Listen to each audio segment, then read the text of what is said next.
Do you feel a shiver up your spine from fear? Yes, it's another story from the Nightshade diary. You know what that means. Check under the bed and make sure no one or nothing is there. Is the closet door securely shut? Then leave your disbelief behind. Amp up your imagination and hang on tight for another ride into terror and mystery. And like all good horror stories, just imagine it's a dark and stormy night. And remember, screaming like a little girl is permitted.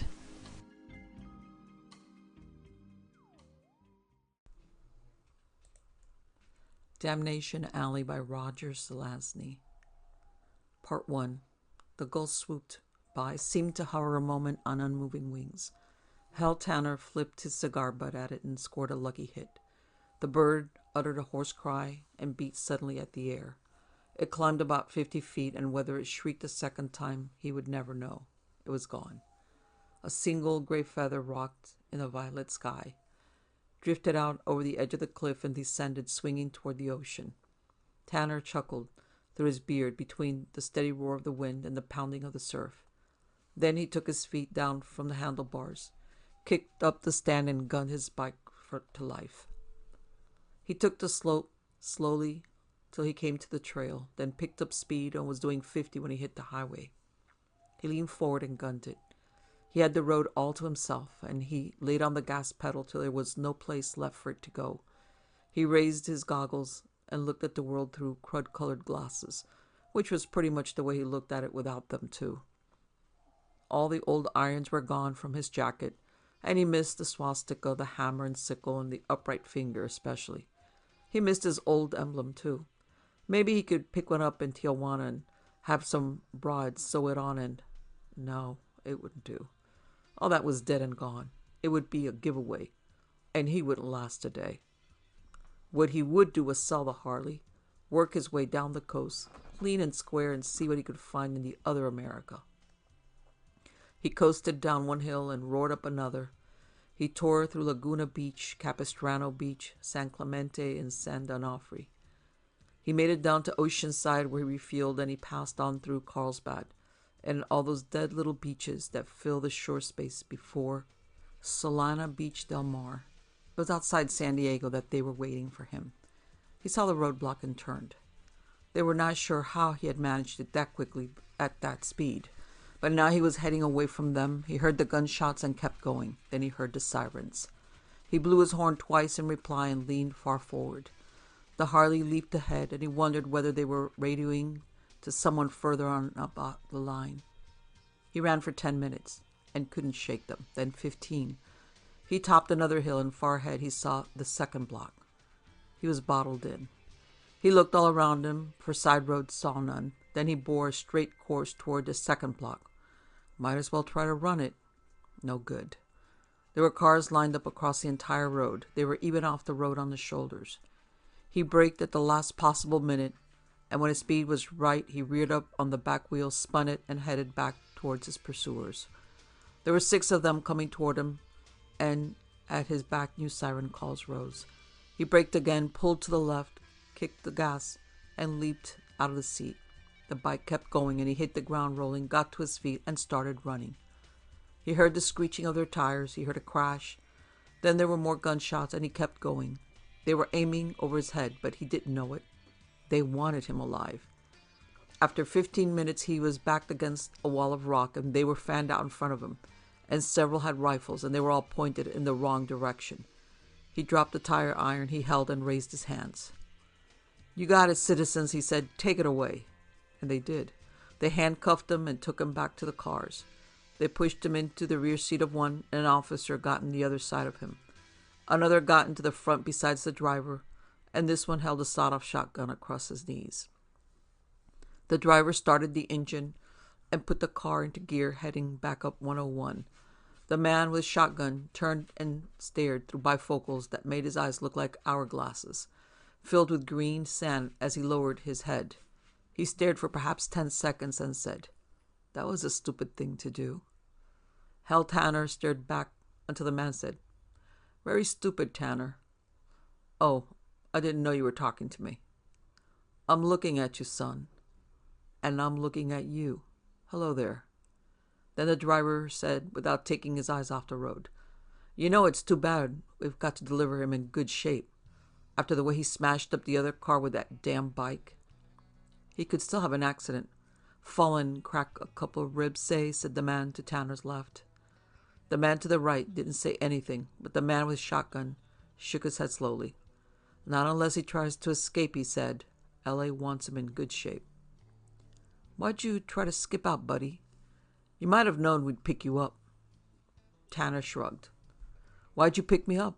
I didn't do anything." The driver chuckled. "That's why," he said. "You didn't do anything, and there's something you were supposed to do, remember?" "I don't know anybody anything. They gave me a pardon and let me go." "You got a lousy memory, kid. You made the nation of California a promise when they turned you loose yesterday. Now you've had more than the 24 hours you asked for to settle your affairs. You can tell them no if you want and get your pardon revoked. Nobody's forcing you. Then you can spend the rest of your life making little rocks out of big ones. We couldn't care less. I heard they got somebody else lined up already." "Give me a cigarette," Tanner said. The man on his right lit one and passed it to him. He raised both hands, accepted it. As he smoked, he flicked the ashes onto the floor. They sped along the highway, and when they went through towns or encountered traffic, the driver would hit the siren, and overhead, the red light would begin winking. When this occurred, the sirens of the two other patrol cars that followed behind them would also wail. The driver never touched the brake all the way up to L.A., and he kept radioing ahead every few minutes. There came a sound like a sonic boom, and a cloud of dust and gravel descended upon them like hail. A tiny crack appeared in the lower right-hand corner of the bulletproof windshield, and stones the size of marbles bounced on the hood and the roof. The tires made a crunching noise as they passed over the gravel that now lay scattered upon the road surface. The dust hung like a heavy fog, but 10 seconds later they had passed out of it. The men in the car leaned forward and stared upward. The sky had become purple, and black lines crossed it, moving from west to east. These swelled, narrowed, moved from side to side, sometimes merged. The driver had turned on his lights by then. "Could be a bad one coming," said the man with his shotgun. The driver nodded and said, "Looks worse further north, too," he said. A wailing began high in the air above them, and the dark bands continued to widen. The sound increased in volume, lost its treble quality, became a steady roar. The bands consolidated, and the sky grew dark as a starless, moonless night, and the dust fell about them in heavy clouds. Occasionally there sounded a ping as a heavier fragment struck against the car. The driver switched on his country lights, hit the siren again, and sped ahead. The roaring and the sound of the siren fought with one another above them, and far to the north a blue aurora began to spread, pulsing. Tanner finished his cigarette, and the man gave him another. They were all smoking by then. "You know, you're lucky we picked you up, boy," said the man to his left. "How'd you like to be pushing your bike through that stuff?" "I'd like it," Tanner said. "You're nuts." "No, I'd make it. It wouldn't be the first time." By the time they reached Los Angeles, the blue aurora filled half the sky, and it was tinged with pink and shot through with smoky yellow streaks that reached like spider legs into the south. The roar was a deafening physical thing that beat upon their eardrums and caused their skin to tingle. As they left the car and crossed the parking lot, heading toward the big pillared building with a frieze across its forehead, they had to shout at one another in order to be heard. "Lucky we got here when we did," said the man with shotgun. "Step it up." Their pace increased as they moved towards the stairway. "And it could break any minute now," screamed the driver. Part 2. As they had pulled into the lot, the building had had the appearance of a piece of ice sculpture, with the shifting lights in the sky playing upon its surface and casting cold shadows.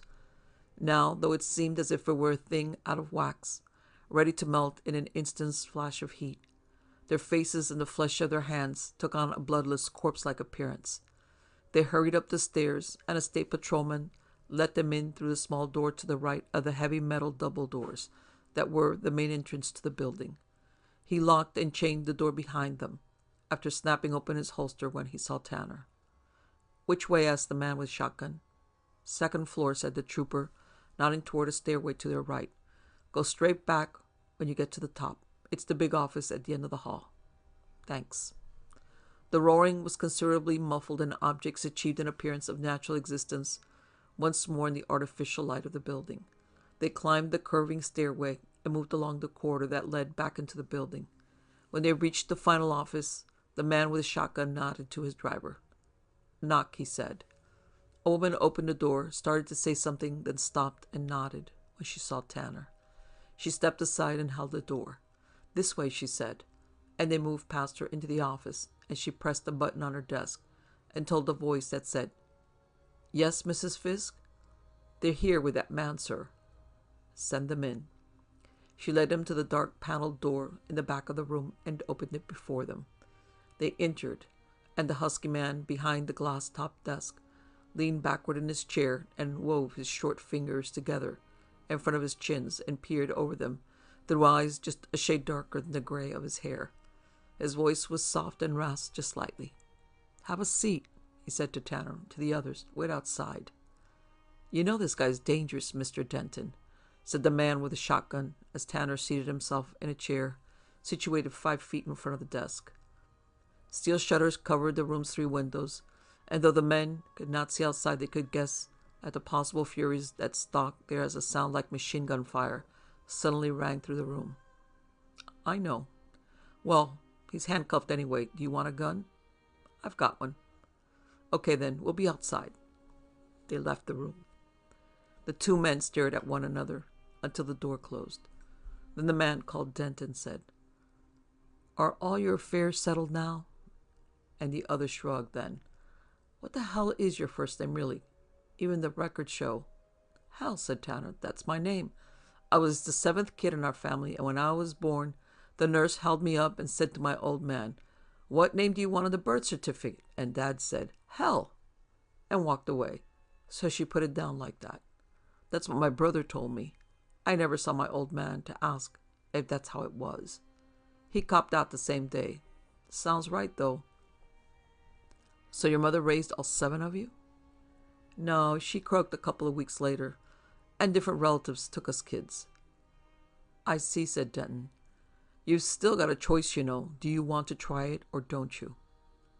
"What's your job, anyway?" asked Tanner. "I'm the Secretary of Traffic for the nation of California." "What's that got to do with it?" "I'm coordinating this thing. It could as easily have been the Surgeon General or the Postmaster General, but more of it really falls into my area of responsibility. I know the hardware best. I know the odds." "What are the odds?" asked Tanner. For the first time, Denton dropped his eyes. "Well, it's risky. Nobody's ever done it before except for that nut who ran it to bring the news, and he's dead. How can you get odds out of that?" "I know," said Denton slowly.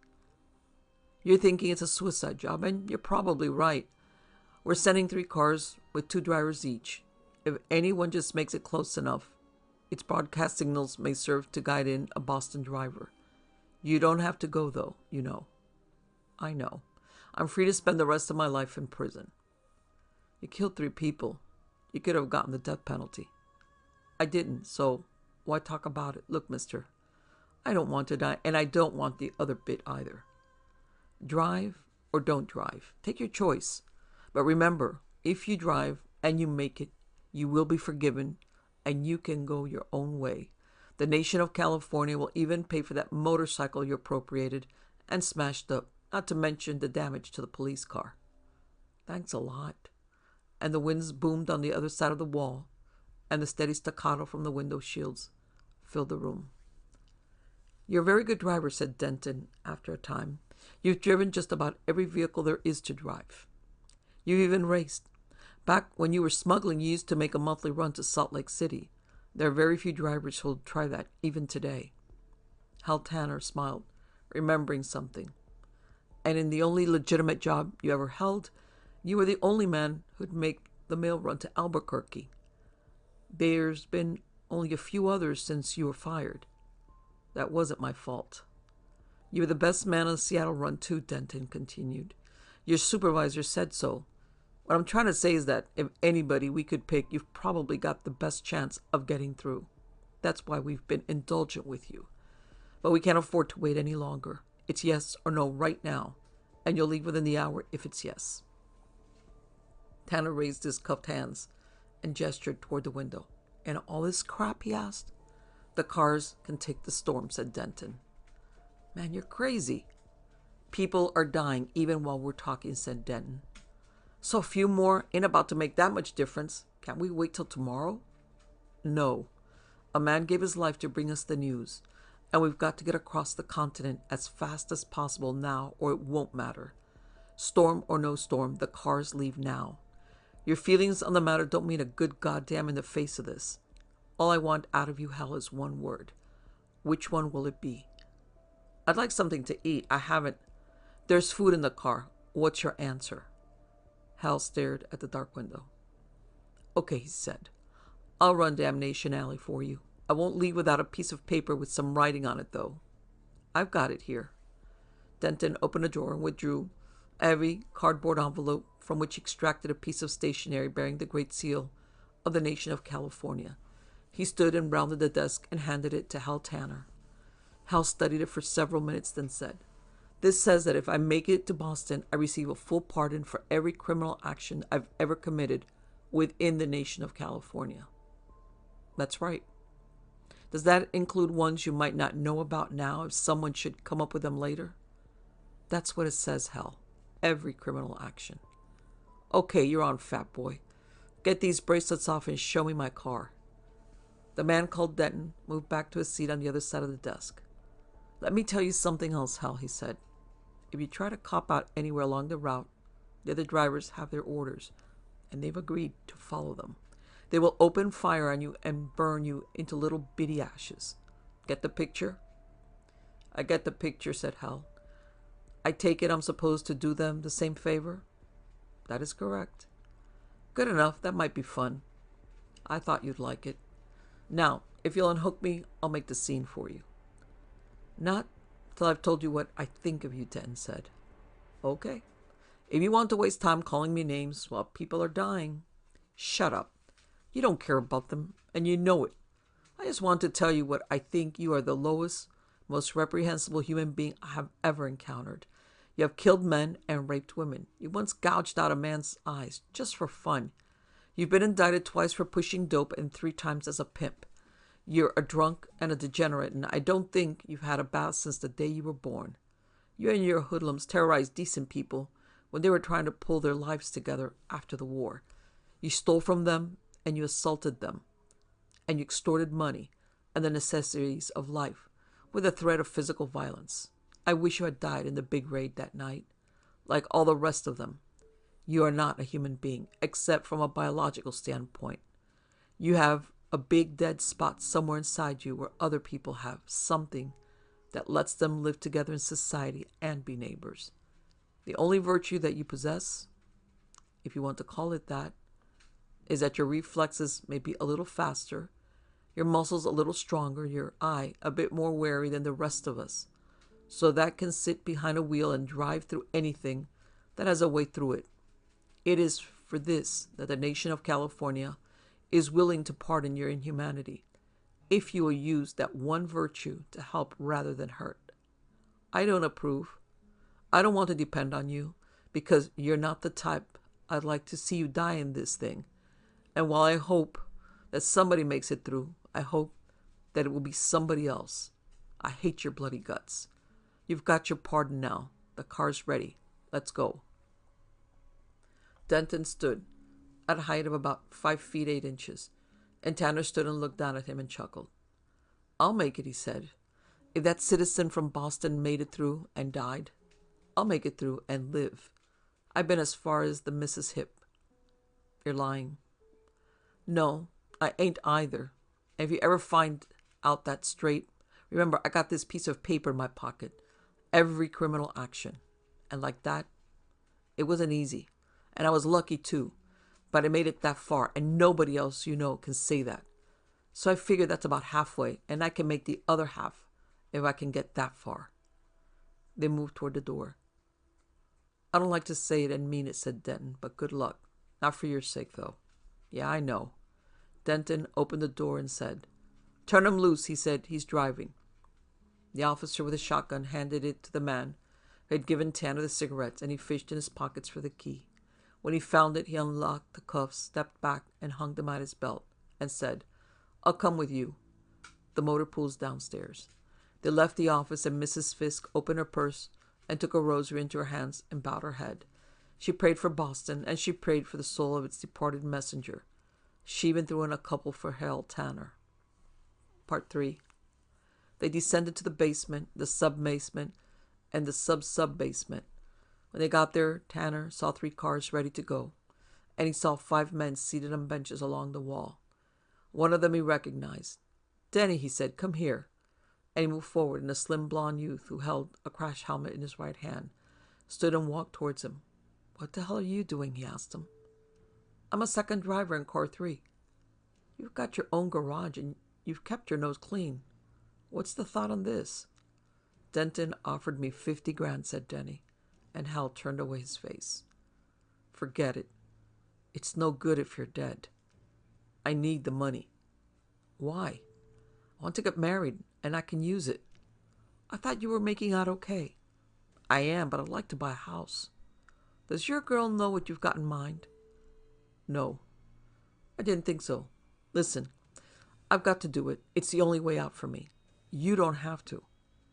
"That's for me to say." "So I'm going to tell you something. You drive out to Pasadena to that place where we used to play when we were kids, with the rocks and the 3 big trees. You know where I mean?" "Yeah, I sure do remember." "Go back of the big tree in the middle, on the side where I carved my initials. Step off 7 steps and dig down around 4 feet. Got that?" "Yeah, what's there?" "That's my legacy, Denny. You'll find one of those old strong boxes, probably all rusted out by now. Bust it open. There'll be 4 of Excelsior, and there'll be a 6-inch joint of pipe inside. It's threaded, and there's caps on both ends. There's a little over 5 grand rolled up inside it, and all the bills are clean." "Why are you telling me this?" "Because it's yours now," he said, and hit him in the jaw. When Denny fell, he kicked him in the ribs 3 times before the cops grabbed him and dragged him away. "You fool," said Denton as they held him. "You crazy damned fool." "Uh-huh," said Tanner.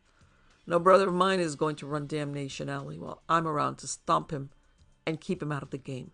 Better find another driver quick, because he's got cracked ribs, or else let me drive alone."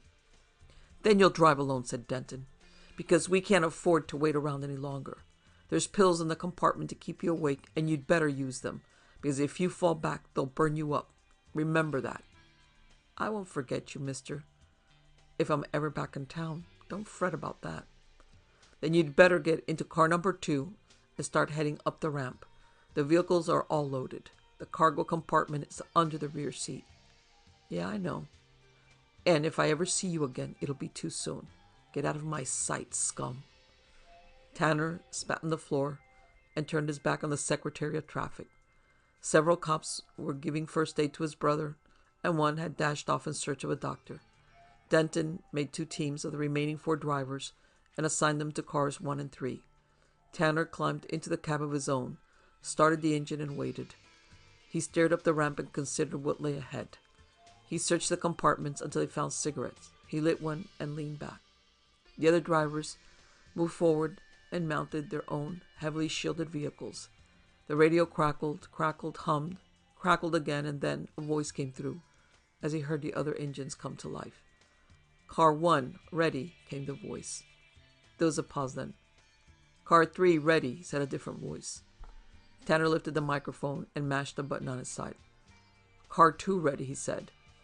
"Move out," came the order, and they headed up the ramp.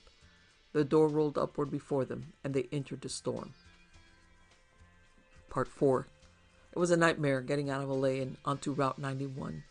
The waters came down in sheets, and rocks the size of baseballs banged against the armor plating of his car. Tanner smoked and turned on the special lights. He wore infrared goggles, and the night and the storm stalked him. The radio crackled many times, and it seemed that he heard the murmur of a distant voice, but he could never quite make out what it was trying to say. They followed the road for as far as it went, and as their big tires sighed over the rugged terrain, that began where the road ended. Tanner took the lead, and the others were content to follow. He knew the way. They didn't. He followed the old smuggler's route he used to run candy to the Mormons. It was possible that he was the only one left alive that knew it. Possible, but then there was always someone looking for a fast buck. So in all of LA, there might be somebody else. The lightning began to fall, not in bolts, but sheets. The car was insulated, but after a time his hair stood on end. He might have seen a giant Gila monster once, but he couldn't be sure. He kept his fingers away from the fire control board. He'd save his teeth till menaces were imminent. From the rearview scanners, it seemed that one of the cars behind him had discharged a rocket, but he couldn't be sure since he had lost all radio contact with them immediately upon leaving the building. Waters rushed toward him, splashed about his car. The sky sounded like an artillery range. A boulder the size of a tombstone fell in front of him, and he swerved about it. Red lights flashed across the sky from north to south. In their passing, he detected many black bands going from west to east. It was not an encouraging spectacle. The storm could go on for days. He continued to move forward, skirting a pocket of radiation that had not died in the 4 years since last he had come this way. They came upon a place where the sands were fused into a glassy sea, and he slowly began its passage, peering ahead after the craters and chasms it contained. 3 more rockfalls assailed them before the heavens split themselves open and revealed a bright blue light, edged with violet.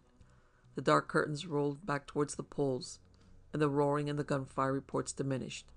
A lavender glow remained in the north, and a green sun dipped toward the horizon. They had written it out. He killed the infras, pushed back his goggles, and switched on the normal night lamps. The desert would be bad enough, all by itself. Something big and bat-like swooped through the tunnel of his lights. It was gone. He ignored its passage. 5 minutes later, it made a second pass, this time much closer, and he fired a magnesium flare. A black shape, perhaps 40 feet across, was illuminated, and he gave it 2 5-second bursts from the .50 calibers, and it fell to the ground and did not return again. To the squares, this was Damnation Alley. To Hal Tanner, this was still the parking lot. He'd been this way 32 times, and so far as he was concerned, the alley started in the place that was once called Colorado. He led, and they followed, and the night wore on like an abrasive. No airplane could make it, not since the war. None could venture above a couple 100 feet, the place where the winds began. The winds. The mighty winds that circled the globe, tearing off the tops of mountains, sequoia trees, wrecked buildings, gathering of birds, bats, insects, and anything else that moved up into the dead belt. The winds that swirled about the world, lacing the sky with dark lines of debris, occasionally meeting, merging, clashing, dropping tons of carnage wherever they came together and formed too great a mass. Air transportation was definitely out. Anywhere in the world. For those winds circled and they never ceased.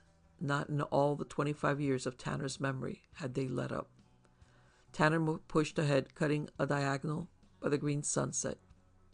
Dust continued to fall about him, great clouds of it, and the sky was violet, then purple once more.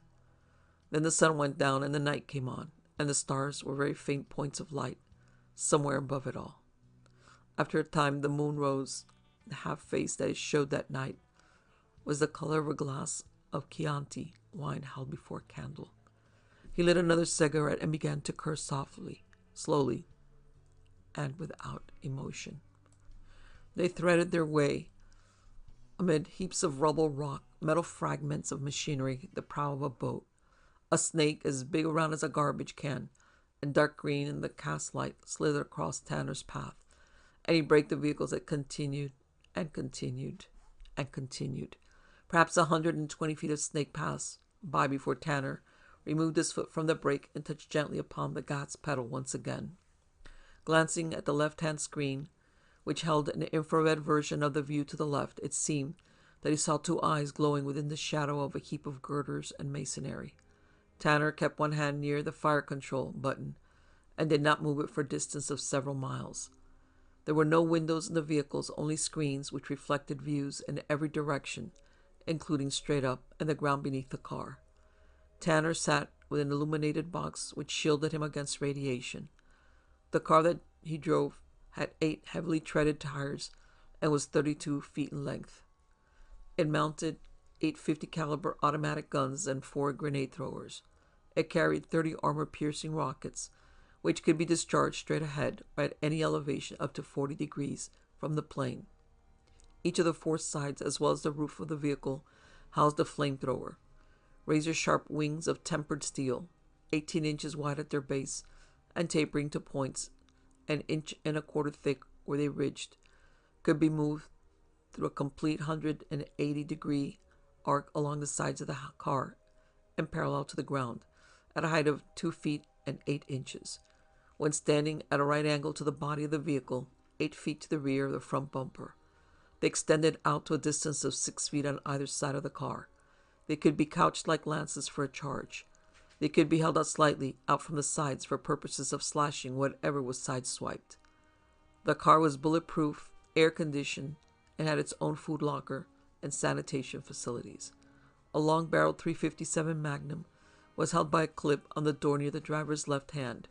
A .30-06, a .45 caliber automatic, and 6 hand grenades occupied the rack immediately above the front seat.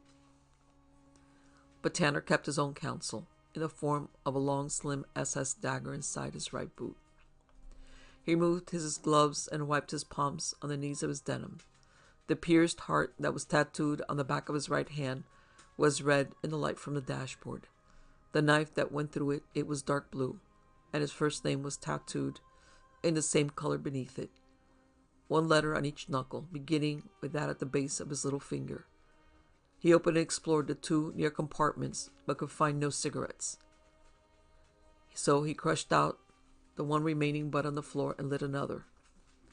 The forward screen showed vegetation, and he slowed. He tried using the radio but couldn't tell whether anyone heard him, receiving only static in reply. He slowed, staring ahead and up. He halted once again. He turned his forward lights up to full intensity and studied the situation. A heavy wall of thorn bushes stood before him, reaching to a height of perhaps 12 feet. It swept onto his right and off to his left, vanishing out of sight in both directions. How dense, how deep a pit might be, he could not tell. It had not been there a few years before. He moved forward slowly and activated the flamethrowers. In the rearview screen, he could see that the other vehicles had halted 100 yards behind him and dimmed their lights. He drove till he could go no further, then pressed the button for the forward flame. It shot forth, a tongue of fire licking 50 feet into the bramble. He held it for 5 seconds and withdrew it. Then he extended it a second time and backed away quickly as the flames caught. Beginning with a tiny glow, they worked their way upward and spread slowly to the right and the left. Then they grew in size and brightness. As Tanner backed away, he had to dim his screen, for they'd spread 50 feet before he backed more than 100, and they leapt 30 and 40 feet into the air. The blaze widened to 100 feet, 2, 3. As Tanner backed away, he could see a river of fire flowing off into the distance, and the night was bright about him. He watched it burn until it seemed that he looked upon a molten sea. Then he searched the refrigerator, but there was no beer. He opened a soft drink and sipped it while he watched the burning. After about 10 minutes, the air conditioner whined and shook itself to life. Hordes of dark, four-footed creatures the size of rats or cats fled from the inferno, their coats smoldering. They flowed by. At one point, they covered his forward screen, and he could hear the scratching of their claws upon the fenders and the roof. He switched off the lights and killed the engine, tossed the empty can into the wastebox. He pushed the recline button on the side of the seat, leaned back, and closed his eyes. Part 5. He was awakened by the blowing of horns. It was still night, and the panel clock showed him that he had slept for a little over 3 hours. He stretched, sat up, adjusted the seat. The other cars had moved up, and one stood to either side of him. He leaned on his own horn twice and started his engine. He switched on the forward lights and considered the prospect before him as he drew on his gloves. Smoke still rose from the blackened field, and far off to his right there was a glow, as if the fire still continued somewhere in the distance. They were in the place that had once been known as Nevada. He rubbed his eyes and scratched his nose, then blew the horn once and engaged the gears. He moved forward slowly. The burnt-out area seemed fairly level, and his tires were thick. He entered the black field, and his screens were immediately obscured by the rush of ashes and smoke which arose on all sides. He continued, hearing the tires crunching through the brittle remains. He set his screen at maximum and switched his headlamps up to full brightness. The vehicles that flanked him dropped back perhaps 80 feet, and he dimmed the screens that reflected the glare of their lights. He released a flare, and as it hung there burning cold, white, and high, he saw a charred plane that swept onto the edges of his eyes' horizon. He pushed down the accelerator, and the cars behind him swung far out to the sides to avoid the clouds that he raised. His radio crackled, and he heard a faint voice but could not make out its words. He blew his horn and rolled ahead even faster. The other vehicles kept pace. He drove for an hour and a half before he saw the end of the ash and the beginning of clean sand up ahead. Within 5 minutes, he was moving across the desert once more, and he checked his compass and bore slightly to the west. Cars 1 and 3 followed, speeding up to match his new pace, and he drove with one hand and ate a corned beef sandwich. When morning came, many hours later, he took a pill to keep himself alert and listened to the screaming of the wind. The sun rose up like molten silver to his right, and a third of the sky grew amber, and he was laced with fine lines like cobwebs. The desert was topaz beneath it, and the brown curtain of dust that hung continuously at his back, pierced only by the 8 shafts of the other cars' lights, took on a pinkish tone as the sun grew a bright red corona, and the shadows fled into the west. He dimmed his lights as he passed an orange cactus shaped like a toadstool, and perhaps 50 feet in diameter. Giant bats fled south, and far ahead he saw a wide waterfall descending from the heavens. It was gone by the time he reached the damp sand of that place, but a dead shark lay to his left, and there was seaweed, fishes, driftwood all about. The sky pinked over from east to west and remained that color. He gulped a bottle of ice water and felt it go into his stomach. He passed more cacti, and a pair of coyotes sat at the base of one and watched them drive by. They seemed to be laughing. Their tongues were very red. As the sun brightened, he dimmed the screen. He smoked, and he found a button that produced music. He swore at the soft, stringy sounds that filled the cabin, but he didn't turn them off. He checked the radiation level outside, and it was only a little above normal. The last time he had passed this way, it had been considerably higher. He passed several wrecked vehicles such as his own. He ran across another plain of silicon, and in the middle was a huge crater which he skirted. The pinkness in the sky faded and faded and faded, and a bluish tone came to replace it. The dark lines were still there, and occasionally one widened into a black river as it flowed away into the east. At noon, one such river partly eclipsed the sun for a period of 11 minutes. With its departure, there came a brief dust storm, and Tanner turned on the radar and his lights. He knew there was a chasm somewhere ahead, and when he came to it, he bore to the left and ran along its edge for close to 2 miles before it narrowed and vanished. The other vehicles followed, and Tanner took his bearings from the compass once more. The dust had subsided with a brief wind, and even with the screen dim, Tanner had to don his dark goggles against the glare of reflected sunlight from the faceted field he now negotiated. He passed towering formations which seemed to be quartz. He had never stopped to investigate them in the past, and he had no desire to do it now. The spectrum danced at their bases, and patches of such light occurred for some distance about them. Speeding away from the crater, he came against sand, clean brown, white, dun, and red. There were more cacti, and huge dunes lay all about him. The sky continued to change until finally it was as blue as a baby's eyes. Tanner hummed along with the music for a time, and then he saw the monster. It was a Gila, bigger than its car, and it moved in fast. It sprang from out of the sheltering shade of a valley filled with cacti, and it raced toward him, its beady body bright with many colors beneath the sun, its dark, dark eyes unblinking as it bound forward on its lizard-fast legs. Sable fountains rising behind it, upheld tail that was as wide as a sail and pointed like a tent. He couldn't use the rockets because it was coming in from the side. He opened up with his .50 calibers and spread his wings and stamped the accelerator on the floor. As it neared, he sent forth a cloud of fire in its direction. By then, the other cars were firing too. He swung its tail and opened and closed its jaws, and its blood came forth and fell upon the ground. Then a rocket struck it. It turned. It leaped. There came a booming, crunching sound as it fell upon the vehicle, identified it as car number 1, and lay there. Tanner hit the brakes, turned, and headed back. Car number 3 came up beside it and parked. Tanner did the same. He jumped down from the cab and crossed to the smashed car.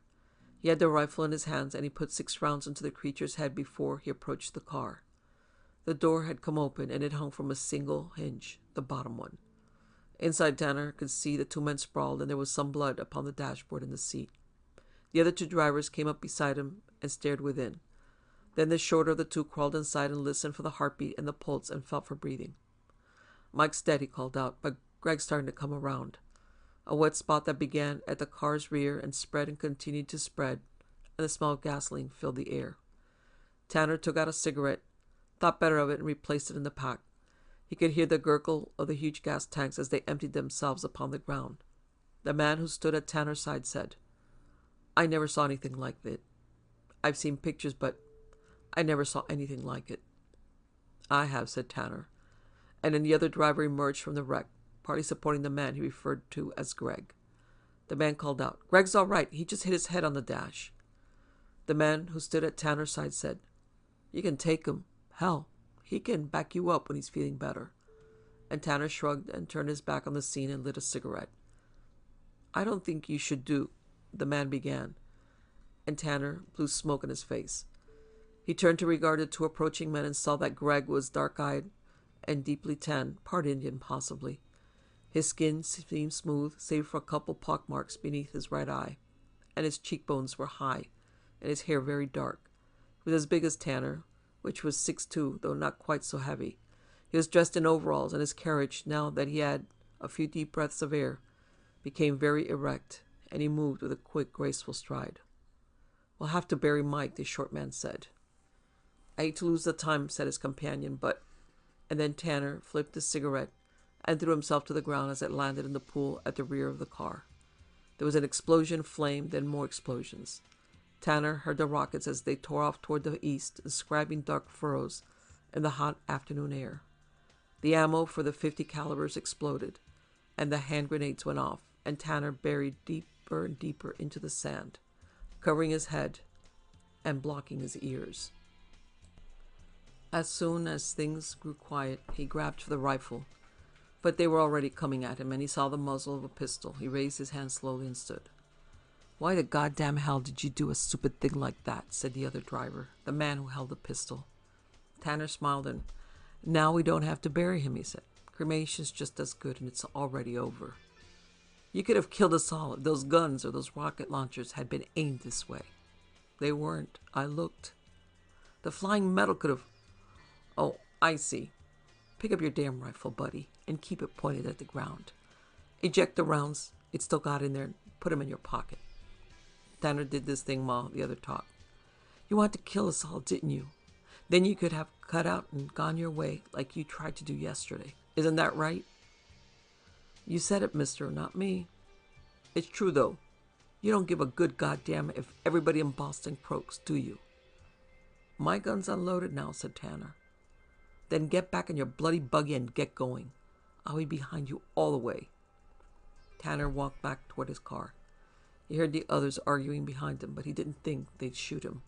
As he was about to climb up into the cab, he saw a shadow out of the corner of his eye and turned quickly.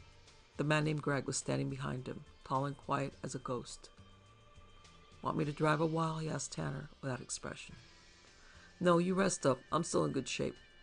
Later on this afternoon, maybe, if you feel up to it." The man nodded and rounded the cab. He entered from the other side and immediately reclined his chair. Tanner slammed his door and started the engine. He heard the air conditioner come to life. "Want to reload this?" he asked, "and put it back on the rack?" And he handed the rifle and the ammo to the other, who had nodded. He drew on his gloves then and said, "There's plenty of soft drinks in the fridge. Nothing much else, though." And the other nodded again. Then he heard car 3 start and said, "Might as well roll." And he put into gear and took his foot off the clutch. Part 6. After they had driven for about half an hour, the man called Greg said to him, "Is it true what Marlowe said?" "What's a Marlowe?" "He's driving the other car. Were you trying to kill us? Do you really want to skip out?" Hal laughed then. "That's right," he said. "You named it." "Why?" Hal let it hang there for a minute, then said, "Why shouldn't I? I'm not anxious to die. I'd like to wait a long time before I try that bit." Greg said, If we don't make it, the population of the continent may be cut in half. If it's a question of them or me, I'd rather it was them. I sometimes wonder how people like you happen. The same way as anybody else, mister, and it's fun for a couple of people for a while, and then the trouble starts. What did they ever do to you, Hal? Nothing. What did they ever do for me? Nothing. Nothing. What do I owe them? The same. Why'd you stomp your brother back at the hall? Because I didn't want him doing a damn fool thing like this and getting himself killed. Cracked ribs, he can get over. Death is a more permanent ailment. That's not what I asked you. I mean, what do you care whether he croaks? He's a good kid, that's why. He's got a thing for this chick, though, and he can't see straight. So what's it to you? Like I said, he's my brother. He's a good kid. I like him. How come? Oh, hell. We've been through a lot together, that's all. What are you trying to do, psychoanalyze me? I was just curious, that's all. So now you know. Talk about something else if you want to talk, okay? Okay. You've been this way before, right? That's right. You've been any further east? I've been all the way to the Mrs. Hip. Do you know a way to get across it? I think so. The bridge is still up at St. Louis. Why didn't you go across it the last time you were there? Are you kidding? Things packed with cars full of bones. It wasn't worth the trouble to try and clear it. Why'd you go that far in the first place? Just to see what it was like. I heard all these stories. What was it like? A lot of crap. Burnt down towns, big craters, crazy animals, some people. People? People still live there? If you want to call them that. They're all wild and screwed up. They wear rags or animal skins, or they go naked. They threw rocks at me till I shot a couple. Then they left me alone. How long ago was that? 6, maybe 7 years ago? I was just a kid then. How come you never told anybody about it? I did. A couple of my friends. Nobody else ever asked me. We were going to go out there and grab off a couple of the girls and bring them back, but everybody chickened out. What would you have done with them? Tanner shrugged. I don't know. Sell them, I guess. You guys used to do that down the Barbary Coast? Sell people, I mean, didn't you? Tanner shrugged again. Used to, he said, before the big raid. How'd you manage to live through that? I thought they'd cleaned the whole place out. I was doing time, he said. ADW. What's that? Assault with a deadly weapon. Where'd you go after they let you go? I let them rehabilitate me. They got me a job running the mail. Oh yeah, I heard about that. Didn't realize it was you, though. You were supposed to be pretty good. Doing all right and ready for a promotion. Then you kicked your boss around and lost your job. How come? He was always writing me about my record and about my old gang down on the coast. Finally, one day I told him to lay off, and he laughed at me. So I hit him with a chain. Knocked out the bastard's front teeth. I'll do it again. Too bad. I was the best driver he had. It was his loss. Nobody else will make the Albuquerque run, not even today. Not unless they really need the money. Did you like the work, though, while you were doing it? Yeah, I like to drive. You should have probably asked for a transfer when this guy started bugging you. I know. If it was happening today, that's probably what I'd do. I was mad, though, and I used to get mad a lot faster than I do now. I think I'm smarter these days than I was before. If you make it on this run and you go home afterwards, you'll probably be able to get your job back. Think you'd take it? In the first place, said Tanner, I don't think we'll make it. And in the second, if we do make it and there's still people around that town, I think I'd rather stay there than go back. Greg nodded. Might be smart. You'd be a hero. Nobody know much about your record. Somebody turn you onto something good. The hell with heroes, said Tanner. Me, though, I'll go back if we make it. Sail around Cape Horn? That's right. Might be fun, but why go back? I've got an old mother and a mess of brothers and sisters I take care of, and I've got a girl back there. Tanner brightened the screen as the sky began to darken. What's your mother like? Nice old lady. Raised the 8 of us. Got arthritis bad now, though. What was she like when you were a kid? She used to work during the day, but she cooked our meals and sometimes brought us candy.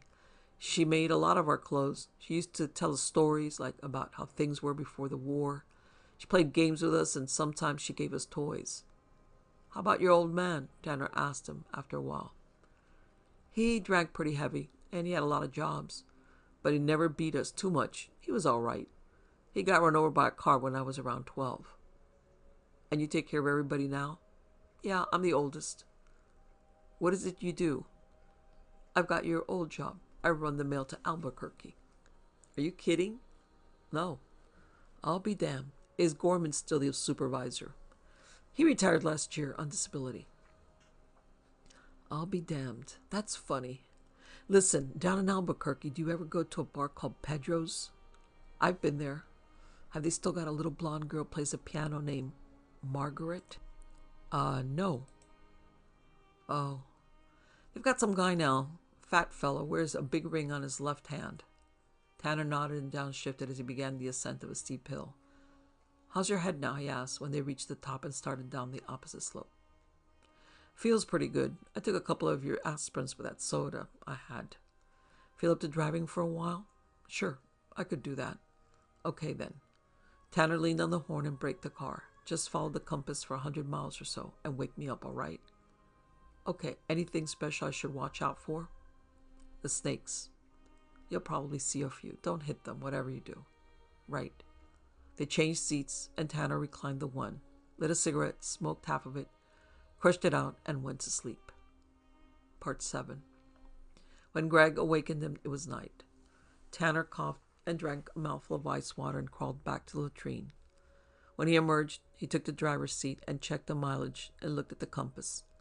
He corrected their course and, we'll be in Salt Lake City before morning, he said, if we're lucky. Did you run into any trouble? No, it was pretty easy. I saw some snakes and I let them go by. That was about it. Tanner grunted and engaged the gears. What was that guy's name that brought the news about the plague? Tanner asked. Brady or Brody or something like that, said Greg. What was it that killed them? He might have brought the plague to L.A., you know.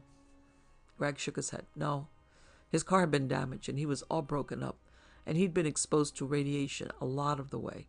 They burnt his body and his car, and anybody who'd been anywhere near him got shot of half a kind. What's that?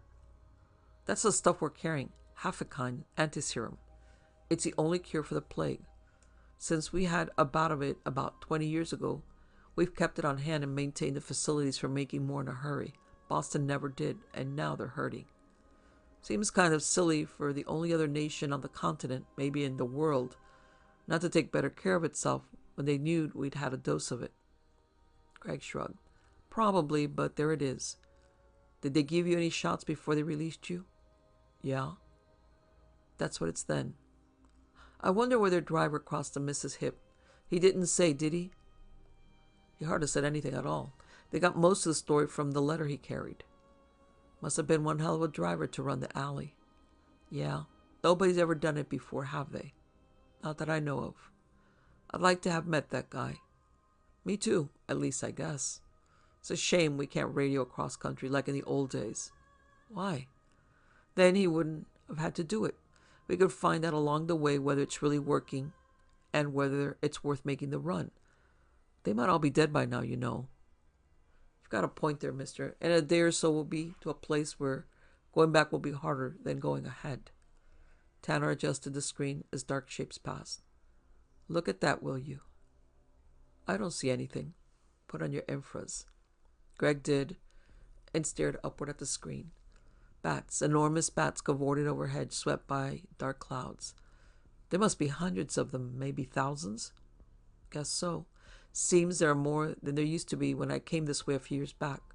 They must be screwing their heads off in Carlsbad.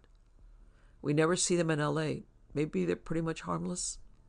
Last time I was up at Salt Lake, I heard talk that a lot of them were rabid. Some say someone's got to go, them or us. You're a cheerful guy to ride with, you know. Tanner chuckled and lit a cigarette. And, why don't you make us some coffee, he said. As for the bats, that's something our kids can worry about, if there are any. Greg filled the coffee pot and plugged it into the dashboard. After a time, it began to grumble and hiss. "What the hell's that?" said Tanner, and he hit the brakes. The other car halted several hundred yards behind his own, and he turned on his microphone and said, "Car 3, what's that look like to you?" and waited.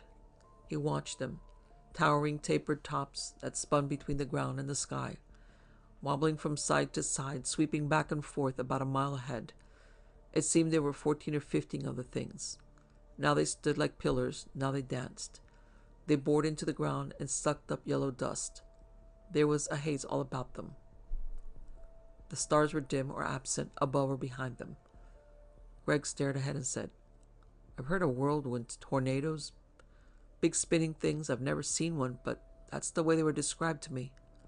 And then the radio crackled and the muffled voice of the man called Marlowe came through. "Giant dust devils," he said. "Big rotary sandstorms. I think they're sucking stuff up into the dead belt because I don't see anything coming down." "You ever see one before?" "No, but my partner says he did. He says the best thing might be to shoot our anchoring columns and stay put." Tanner did not answer immediately. He stared ahead, and the tornadoes seemed to grow larger. "They're coming this way," he finally said. "I'm not about to park here and be a target. I want to be able to maneuver. I'm going ahead through them." "I don't think you should." "Nobody asked you, mister. But if you've got any brains, you'll do the same thing. I've got rockets aimed at your tail, hell. You won't fire them, not for a thing like this, where I could be right and you could be wrong, and not with Greg in here too." There was silence within the static. Then, "Okay, you win, hell. Go ahead and we'll watch. If you make it, we'll follow. If you don't, we'll stay put." "I'll shoot a flare when I get to the other side," Tanner said. "When you see it, you do the same, okay?" Tanner broke the connection and looked ahead, studying the great black columns swollen at their tops. There fell a few layers of light from the storm which they supported, and the air was foggy between the blackness of the revolving trunks. "Here goes," said Tanner, switching his lights as bright as they would beam. "Strap yourself in, boy," and Greg obeyed him as the vehicle crunched forward. Tanner buckled his own safety belt as they edged along, slowly. The columns grew and swayed as he advanced, and he could now hear a rushing, singing sound as of a chorus of the winds. He skirted the first by 300 yards and continued to the left to avoid the one which stood before him, and grew and grew. As he got by it, there was another, and he moved further to the left. Then there was an open area of perhaps a quarter of a mile leading ahead and toward his right. He swiftly sped across it and passed between two of the towers that stood like ebony pillars 100 yards apart. As he passed them, the wheel was almost torn from his grip, and he seemed to inhabit the center of an eternal thunderclap. He swerved to the right, then skirted another speeding. Then he saw 7 more and cut between 2 and passed about another. As he did, the one behind him moved rapidly, crossing the path he had just taken. He exhaled heavily and turned to the left. He was surrounded by the final 4, and he braked so that he was thrown forward, and the straps cut into his shoulder as 2 of the whirlwinds shook violently and moved in terrible spurts of speed. One passed before him, and the front end of the car was raised from off the ground. Then he floored the gas pedal and shot between the final 2, and they were all behind him. He continued on for about a quarter of a mile, turned the car about, mounted a small rise, and parked. He released the flare. It hovered like a dying star for about half a minute. He lit a cigarette as he stared back, and he waited. He finished the cigarette. Then, "Nothing," he said. "Maybe they couldn't spot it through the storm, or maybe we couldn't see theirs." "I hope so," said Greg. "How long do you want to wait?" "Let's have that coffee." An hour passed, then 2. The pillars began to collapse until there were only 3 of the slimmer ones. They moved off toward the east and were gone from sight. Tanner released another flare, and still there was no response. "We better go back and look for them," said Greg. "Okay." And they did. There was nothing there, though nothing to indicate the fate of the car 3. Dawn occurred in the east before they had finished with their searching, and Tanner turned the car around, checked the compass, and moved north. "When do you think we'll hit Salt Lake?" Greg asked him after a long silence. "Maybe 2 hours. Were you scared back when you ran those things?" "Nope. Afterwards, though, I didn't feel so good." Greg nodded. You want me to drive again? No. I won't be able to sleep if I stop now. We'll take in more gas than Salt Lake, and we can put something in our stomachs while a mechanic checks over the car. Then I'll put us on the right road, and you can take over while I sack out. The sky was purple again, and the black bands had widened. Tanner cursed and drove faster. He fired his ventral flame at two bats, who decided to survey the car. They fell back, and he accepted the mug of coffee Greg offered him. Part 8. The sky was as dark as evening when they pulled into Salt Lake City. John Brady, that was his name, had passed that way but a few days before, and the city was ready for the responding vehicle. Most of its 10,000 inhabitants appeared along the street, and before Hal and Greg had jumped down from the cab, after pulling into the first garage, they saw the hood of car number 2 was open and 3 mechanics were peering at the engine. They abandoned the idea of eating in the little diner across the street. Too many people hit them with too many questions as soon as they set foot outside the garage. They retreated and sent someone after eggs, bacon, and toast. There was cheering as they rolled forth onto the street and sped away into the east. Could have used a beer, said Tanner. Damn it. And they rushed along beside the remains of what had once been U.S. Route 40. Tanner relinquished the driver's seat and stretched out on the passenger side of the cab. The sky continued to darken above them, taking upon it the appearance it had in L.A. the day before. Maybe we can outrun it, Greg said. Hope so. The blue pulse began in the north, flared into a brilliant aurora. The sky was almost black directly overhead. Run, cried Tanner, run. Those are hills up ahead. Maybe we can find an overhang or a cave. But it broke upon them before they reached the hills. First came the hail, then the flak. The big stones followed, and the scanner on the right went dead. The sands blasted them, and they rode beneath a celestial waterfall that caused the engine to sputter and cough. They reached the shelter of the hills, though, and found a place within a rocky valley where the walls jutted steeply forward and broke the main force of the wind, sand, dust, rock, water storm. They sat there as the wind screamed and boomed about them. They smoked, and they listened. We won't make it, said Greg. You're right. I thought we had a chance. We don't. Everything's against us, even the weather. We've got a chance, said Tanner. Maybe not a real good one, but we've been lucky so far. Remember that.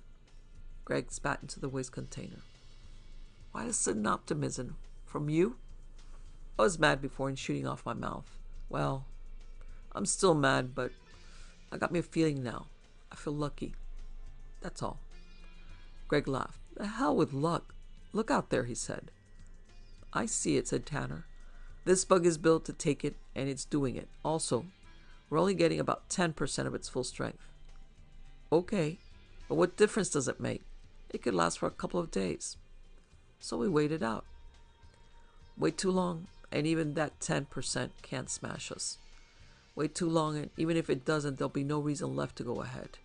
Try driving, though, and it'll flatten us. It'll take me 10 or 15 minutes to finish that scanner. We've got spare eyes. If the storm lasts more than 6 hours, we'll start out anyway. Says who? Me. Why? You're the one who was so hot on saving his own neck. How come all of a sudden you're willing to risk it, not to mention mine too? Tanner smoked a while and then said, I've been thinking. And then he didn't say anything else. About what? Greg asked him. Those folks in Boston, Tanner said. Maybe it is worth it. I don't know. They never did anything for me. But hell, I like action and I'd hate to see the whole world get dead. I think I'd like to see Boston too. Just to see what it's like. It might even be fun being a hero. Just to see what that's like. Don't get me wrong. I don't give a damn about anybody up there. It's just that I don't like the idea of everything being like the alley here. All burnt out and screwed up and full of crap. When we lost the other car back in those tornadoes, it made me start thinking. I'd hate to see everybody go that way. Everything. I might still cop out if I get a real good chance, but I'm just telling you how I feel now, that's all. Greg looked away and laughed, a little more heartily than usual. I never suspected you contained such philosophic depths. Me neither. I'm tired. Tell me about your brothers and sisters, huh? Okay. 4 hours later, when the storm blackened and the rocks became dust and the rain fog, Tanner replaced the night scanner and they moved out, passing later through Rocky Mountain National Park. The dust and the fog combined to limit visibility throughout the day. That evening they skirted the ruin that was Denver, and Tanner took over as they headed toward the place that had once been called Kansas. He drove all night, and in the morning the sky was clearer than it had been in days. He let Greg snore on and sorted through his thoughts while he sipped his coffee. It was a strange feeling that came over him as he sat there with his pardon in his pocket and his hands upon the wheel. The dust fumed at his back. The sky was the color of rosebuds, and the dark trails had shrunken once again. He recalled the stories of the days when the missiles came down, burning everything but the northeast and southwest. The day when the winds rose, and the clouds vanished, and the sky had lost its blue. The days when the Panama Canal had been shattered, and radios had ceased to function. The days when the planes could no longer fly. He regretted this, for he had always wanted to fly high, bird-like, swooping and soaring. He felt slightly cold, and the screens now seemed to possess a crystal clarity, like pools of tinted water. Somewhere ahead, far, far ahead, lay what might be the only other sizable pocket of humanity that remained on the shoulders of the world. He might be able to save it if he could reach it in time. He looked about him at the rocks and the sand and the side of a broken garage that had somehow come to occupy the slope of a mountain. It remained within his mind long after he had passed it.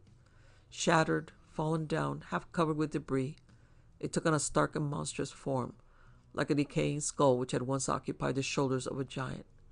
And he pressed down hard on the accelerator, although it could go no further. He began to tremble. The sky brightened, but he did not touch the screen controls. Why did he have to be the one? He saw a mask of smoke ahead, and to the right. As he drew nearer, he saw that rose from a mountain which had lost its top, and now held a nest of fires in its place. He cut to the left, going miles, many miles out of the way he had intended. Occasionally the ground shook beneath his wheels. Ashes fell about him, but now the smoldering cone was far to the rear of the right-hand screen. He wondered, after the days that had gone before and the few things that he actually knew about them. If he made it through, he decided to learn more about history. He threaded his way through painted canyons and forded a shallow river. Nobody had ever asked him to do anything important before, and he hoped that nobody would ever again. Now, though, he was taken by the feeling that he could do it.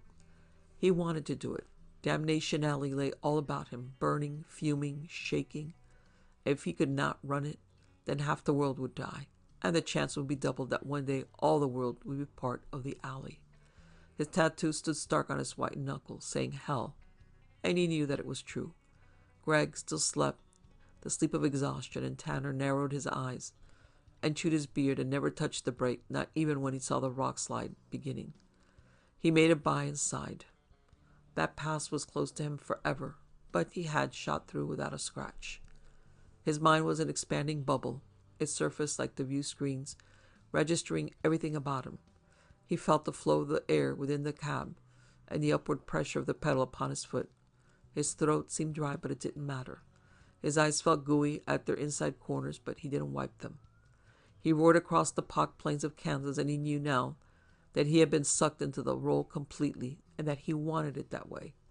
Damn, his eyes, Denton had been right. It had to be done. He halted when he came to the lip of a chasm and headed north. 30 miles later it ended, and he turned again to the south. Greg muttered in his sleep. It sounded like a curse. Tanner repeated it softly a couple of times and turned toward the east as soon as a level stretch occurred. The sun stood in high heaven, and Tanner felt as though he were drifting bodiless beneath it. Above, the brown ground flaked with green spikes of growth. He clenched his teeth, and his mind went back to Denny, doubtless now in a hospital. Better than being where the others had gone. He'd hoped the money he told them about was still there. Then he felt the ache begin, in the places between his neck and his shoulders. It spread down into his arms, and he realized how tightly he was gripping the wheel. He blinked and took a deep breath and realized that his eyeballs hurt. He lit a cigarette, and it tasted foul, but he kept puffing at it. He drank some water, and he dimmed the rearview screen as the sun fell behind him. Then he heard a sound like a distant rumble of thunder, and was fully alert once more. He sat up straight and took the foot off the accelerator. He slowed. He braked and stopped. Then he saw them. He sat there and watched them as they passed, about a half-mile ahead. A monstrous herd of bison crossed before him. It took the better part of an hour before they had passed. Huge, heavy, dark heads, down, hooves scoring the soil. They ran without slowing until the thunder was great and then rolled off toward the north, diminishing, softening, dying, gone. The screen of their dust still hung before them, and he plunged into it, turning on his lights.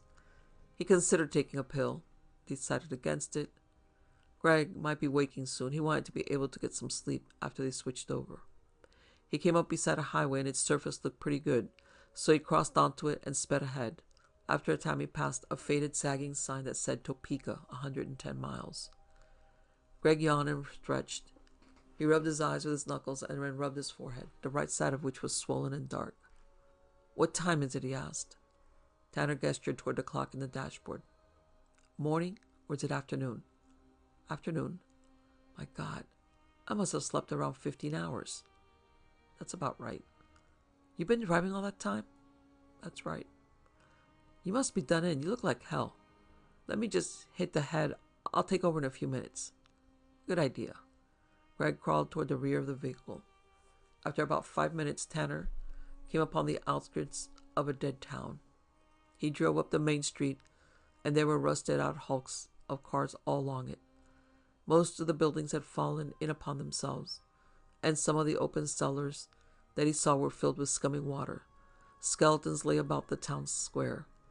There were no trees standing above the weeds that grew there. 3 telephone poles still stood, one of them leaning forward and trailing wires like a handful of black spaghetti.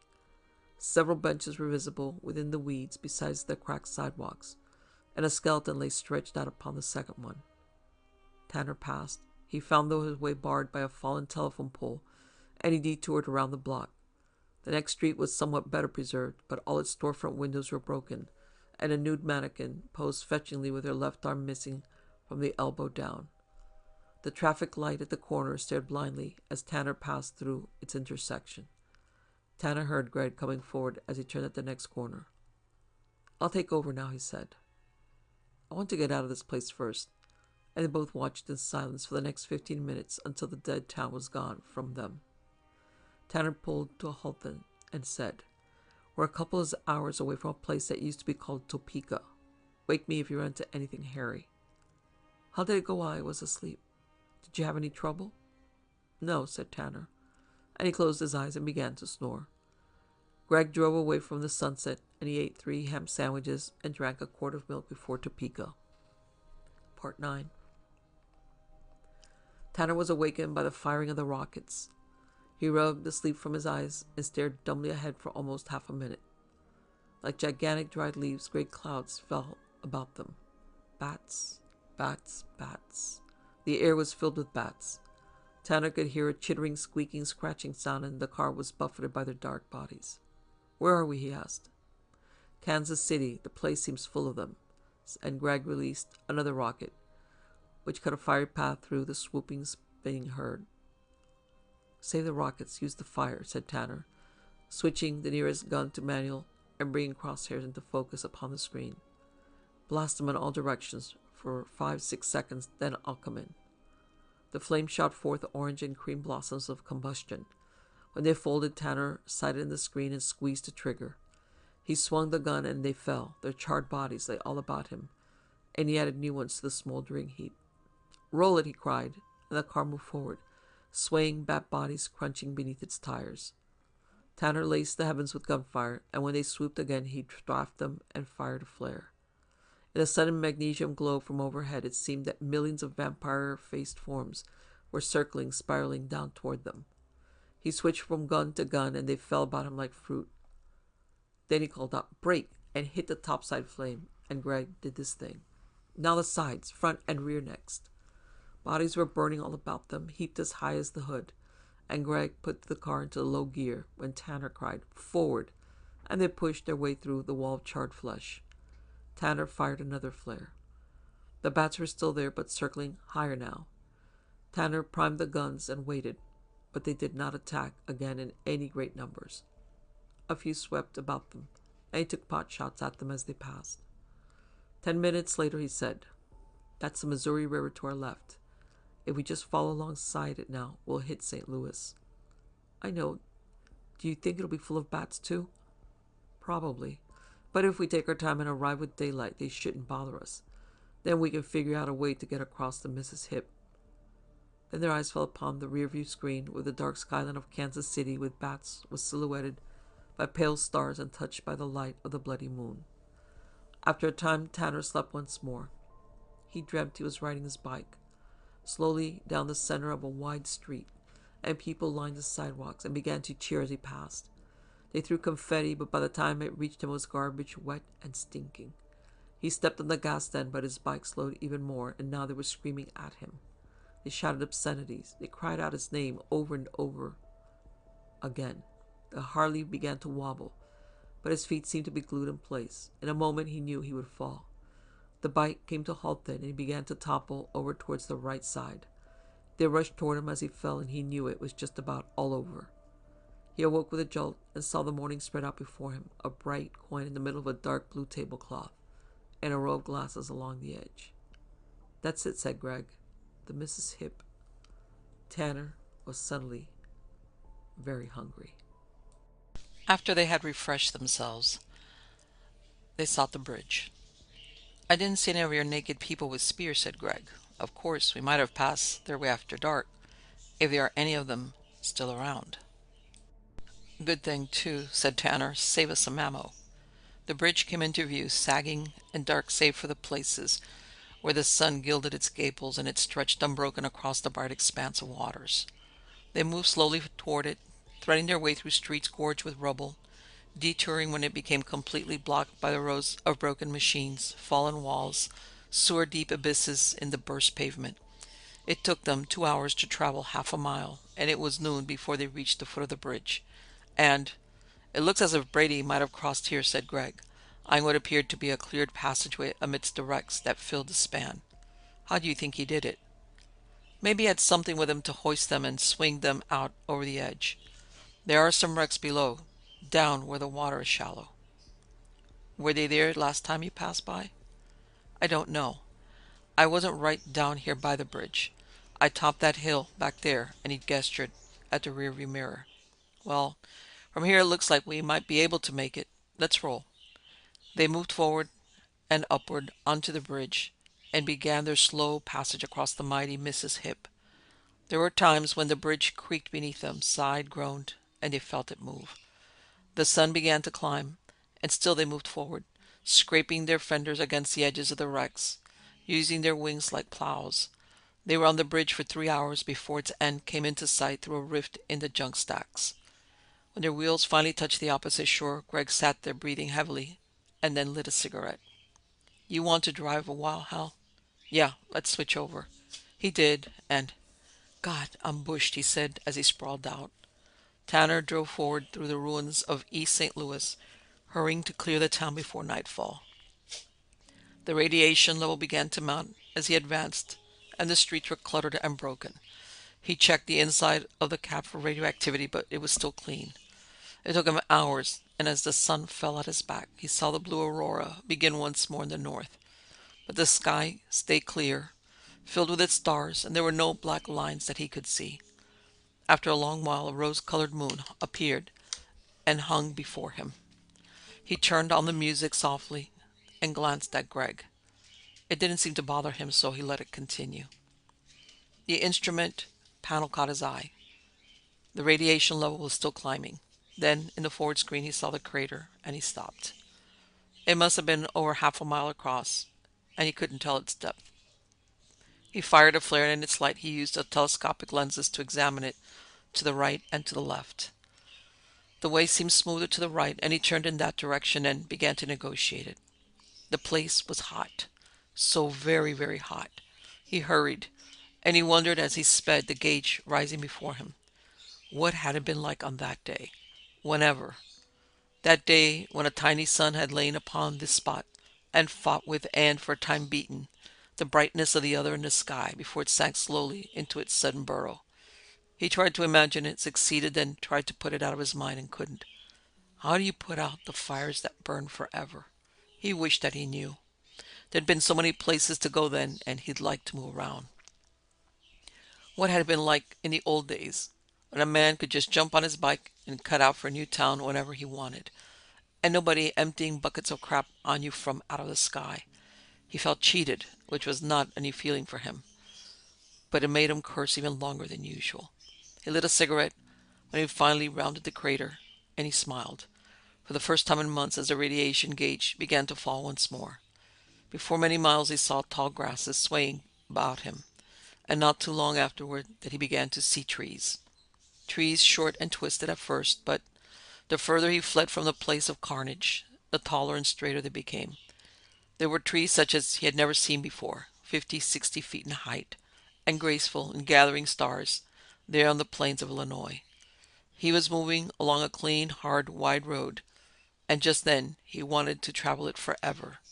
To Florida, of the swamps and Spanish moss and citrus groves, and fine beaches and the Gulf, and up to the cold, rocky Cape, where everything is gray and brown and the waves break below the lighthouses, and the salt burns in your nose, and there are graveyards where bones have lain for centuries, and you can still read the names they bore, chiseled there into the stones above them, down through the nations, where they say the grass is blue. Then follow the mighty Mrs. Hip to the place where she spreads and comes, and there's the Gulf again, full of little islands where the old boosters stashed their loot, and through the shag-topped mountains he'd heard about, the Smokies, Ozarks, Poconos, Catskills, drive through the forests of Shenandoah Park, and take a boat out over Chesapeake Bay, see the big lakes and the place where the waters fall, Niagara, to drive forever along the big road, to see everything, to eat the world. Yes, maybe it wasn't all Damnation Alley. Some of the legendary places must still be clean, like the countryside about him now. He wanted it with a hunger, with a fire like that which always burned in his loins. He laughed then, just one short, sharp bark, because now it seemed like maybe he could have it. The music played softly, too sweetly perhaps, and it filled him. Part 10. By morning it was into the place called Indiana and still following the road. He passed farmhouses which seemed in good repair. There could even be people living them. He longed to investigate, but he didn't dare to stop. Then after an hour it was all country again, and degenerating. The grasses, whose short or shriveled, were gone. An occasional twisted tree clung to the bare earth. The radiation level began to rise once more. The signs told him he was nearing Indianapolis, which he guessed was a big city that had received a bomb and was now gone. Nor was he mistaken. He had to detour far to the south to get around it, backtracking to a place called Martinsville in order to cross over the White River. Then as he headed east once more, his radio crackled and came to life. There was a faint voice repeating, "Unidentified vehicle, halt," and he twitched all the scanners to telescopic range. Far ahead on a hilltop he saw a standing man with binoculars and a walkie-talkie. He did not acknowledge receipt of the transmission, but kept driving. He was hitting 40 miles an hour along a halfway decent section of roadway, and he gradually increased his speed to 55, though the protesting of his tires upon the cracked pavement was sufficient to awaken Greg.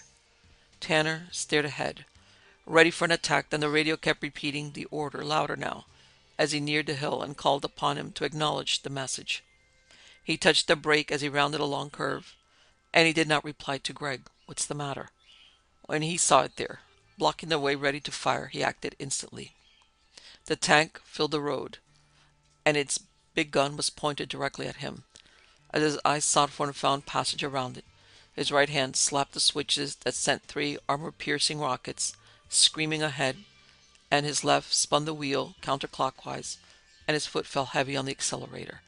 He was half off the road, then bouncing along the ditch at its side, when the tank discharged one fiery belch which missed him and then caved in upon itself and blossomed. There came the sound of rifle fire as he pulled back onto the road on the other side of the tank and sped ahead. Greg launched a single grenade to the right and the left and then hit the 50 calibers. They tore on ahead, and after about a quarter of a mile, Tanner picked up his microphone and said, "Sorry about that, my brakes don't work," and hung it up again. There was no response. As soon as they reached the level plain, commanding a good view in all directions, Tanner halted the vehicle and Greg moved into the driver's seat. "Where do you think they got a hold of that armor?" "Who knows? And why stop us? They didn't know what we were carrying, and maybe they just wanted the car." "Blasting? It's a hell of a way to get it. If they can't have it, why should they let us keep it?" "You know just how they think, don't you?" "Yes." Have a cigarette. Tanner nodded, accepted. It's been pretty bad, you know. I can't argue with that. And we've still got a long way to go. Yeah, so let's get rolling. You said before that you didn't think we'd make it. I've revised my opinion. Now I think we will. After all we've been through? After all we've been through. What more do we have to fight with? I don't know all that yet. But on the other hand, we know everything there is behind us. We know how to avoid a lot of it now. Tanner nodded. You tried to cut out once. Now I don't blame you. You getting scared, Greg? I'm no good to my family if I'm dead. Then why'd you agree to come along? I didn't know it would be like this. You had better sense because you had an idea what it would be like. I had an idea. Nobody can blame us if we fail. After all, we've tried. What about all those people in Boston you made me a speech about? They're probably dead by now. The plague isn't a thing that takes its time, you know. What about that guy, Brady? He died to get us the news. He tried, and God knows I respect the attempt, but we've already lost 4 guys. Now, should we make it 6 just to show that everybody tried? Greg, we're a lot closer to Boston than we are to LA now. The tanks should have enough fuel in them to get us where we're going, but not to take us back from there. We can refuel in Salt Lake. I'm not even sure we could make it back to Salt Lake. Well, it'd only take a minute to figure it out. For that matter, though, we could take the bikes for the last 100 or so. They use a lot less gas. And you're the guy that was calling me names? You're the citizen who was wondering how people like me happen? You asked me what they ever did to me. I told you, too. Nothing. Now maybe I want to do something for them, just because I feel like it. I've been doing a lot of thinking. You ain't supporting any family, hell. I've got other people to worry about beside myself. You've got a nice way of putting things when you want to chicken out. You say I'm not really scared, but I've got my mother and my brothers and sisters to worry about. And I got a chick I'm hot on. That's why I'm backing down. No other reason. And that's right, too. I don't understand you. Hell, I don't understand you at all. You're the one who put this idea in my head in the first place. So give it back and let's get moving. He saw Greg's hand slither towards the gun on the door, so he flipped a cigarette into his face and matched him once in the stomach. A weak left-handed blow, but it was the best he could manage from that position. Then Greg threw himself upon him, and he felt himself borne back into his seat. They wrestled, and Greg's fingers clawed their way up his face toward his eyes. Tanner got his arms free above the elbow, seized Greg's head, twisted, and shoved with all his strength. Greg hit the dashboard, went stiff, then went slack. Tanner banged his head against it twice more just to be sure he wasn't faking. Then he pushed him away and moved back into the driver's seat. He checked all the screens while he caught his breath. There was nothing menacing approaching. He fetched cord from the utility chest and bound Greg's hands behind his back. He tied his ankles together and ran a line from them to his wrists. Then he positioned him in the seat, reclined it part way, and tied him in place with it. He put the car into gear and headed toward Ohio. 2 hours later, Greg began to moan, and Tanner turned the music up to drown him out. Landscape had appeared once more. Grass and trees, fields of green, orchards of apples, small and green, white farmhouses and brown barns, and red barns far removed from the roadway he raced along. Rows of corn, green and swaying, brown tassels, already visible and obviously tended by someone. Fences of split timber, green hedges, lofty star-leafed maples, fresh-looking road signs, a green shingled steeple from which the sound of a bell came forth. The lines in the sky widened, but the sky itself did not darken, as it usually did before a storm. So he drove on into the afternoon until he reached the Dayton abyss. He looked down into the frog-shrouded canyon that had caused them to halt. He scanned to the left and the right, decided upon the left, and headed north. Again the radiation level was high, and he hurried, slowing only to skirt the crevices, chasms, and canyons that emanated from that dark, deep center. Thick yellow vapor seeped forth from some of these and filled the air before him. At one point they were all about him, like a clinging sulphurous cloud, and a breeze came and parted them. Involuntarily then, he hit the brake and the car jerked and halted, and Greg moaned once more. He stared at the thing for the few seconds that it was visible, then slowly moved forward again. The sight was not duplicated for the whole of his passage, but it did not easily go from out of his mind, and he could not explain it where he had seen it. yellow, hanging and grinning. He had seen a crucified skeleton there beside the abyss. People, he decided. That explains everything. When he left the region of fogs, the sky was still dark. He did not realize for a time that he was in the open once more. It had taken him close to 4 hours to skirt Dayton, and now as he headed across a blasted heath, going east again, he saw for a moment a tiny piece of the sun, like a sickle fighting its way ashore on the northern bank of a black river in the sky and failing. His lights were turned up to their fullest intensity, and as he realized what might follow, he looked in every direction for shelter. There was an old barn on a hill, and he raced towards it. One side had caved in, and the doors had fallen down. He edged in, however, and the interior was moist and moldy, looking under his lights. He saw a skeleton, which he guessed to be that of a horse within a fallen-down stall. He parked and turned off his lights and waited. Soon the wailing came again and drowned out Greg's occasional moans and mutterings. There came another sound, not hard and heavy like gunfire, as that which he had heard in L.A., but gentle, steady, and almost purring. He cracked the door to hear it better. Nothing assailed him, so he stepped down from the cab and walked back away. The radiation level was almost normal, so he didn't bother with his protective suit. He walked back toward the fallen doors and looked outside. He wore the pistol behind his belt. Something gray descended in droplets, and the sun fought itself partly free once more. It was rain, pure and simple. He had never seen rain pure and simple before, so he lit a cigarette and watched it fall. It came down with only an occasional rumbling, and nothing else accompanied it. The sky was still a bluish color beyond the banks of black. It fell all about him. It ran down the frame to his left. A random gust of wind blew some droplets into his face, and he realized that they were water, nothing more. Puddles formed on the ground outside. He tossed a chunk of wood into one and saw it splash and float. From somewhere high up inside the barn he heard the sound of birds. He smelled the sick sweet smell of decaying straw. Off in the shadows to his right he saw a rusted threshing machine. Some feathers drifted down about him, and he caught one in his hand and studied it. Light, dark, fluffy, ribbed. He'd never really looked at a feather before. It worked almost like a zipper, the way the individual branches clung to one another. He let it go, and the wind caught it, and it vanished somewhere toward his back.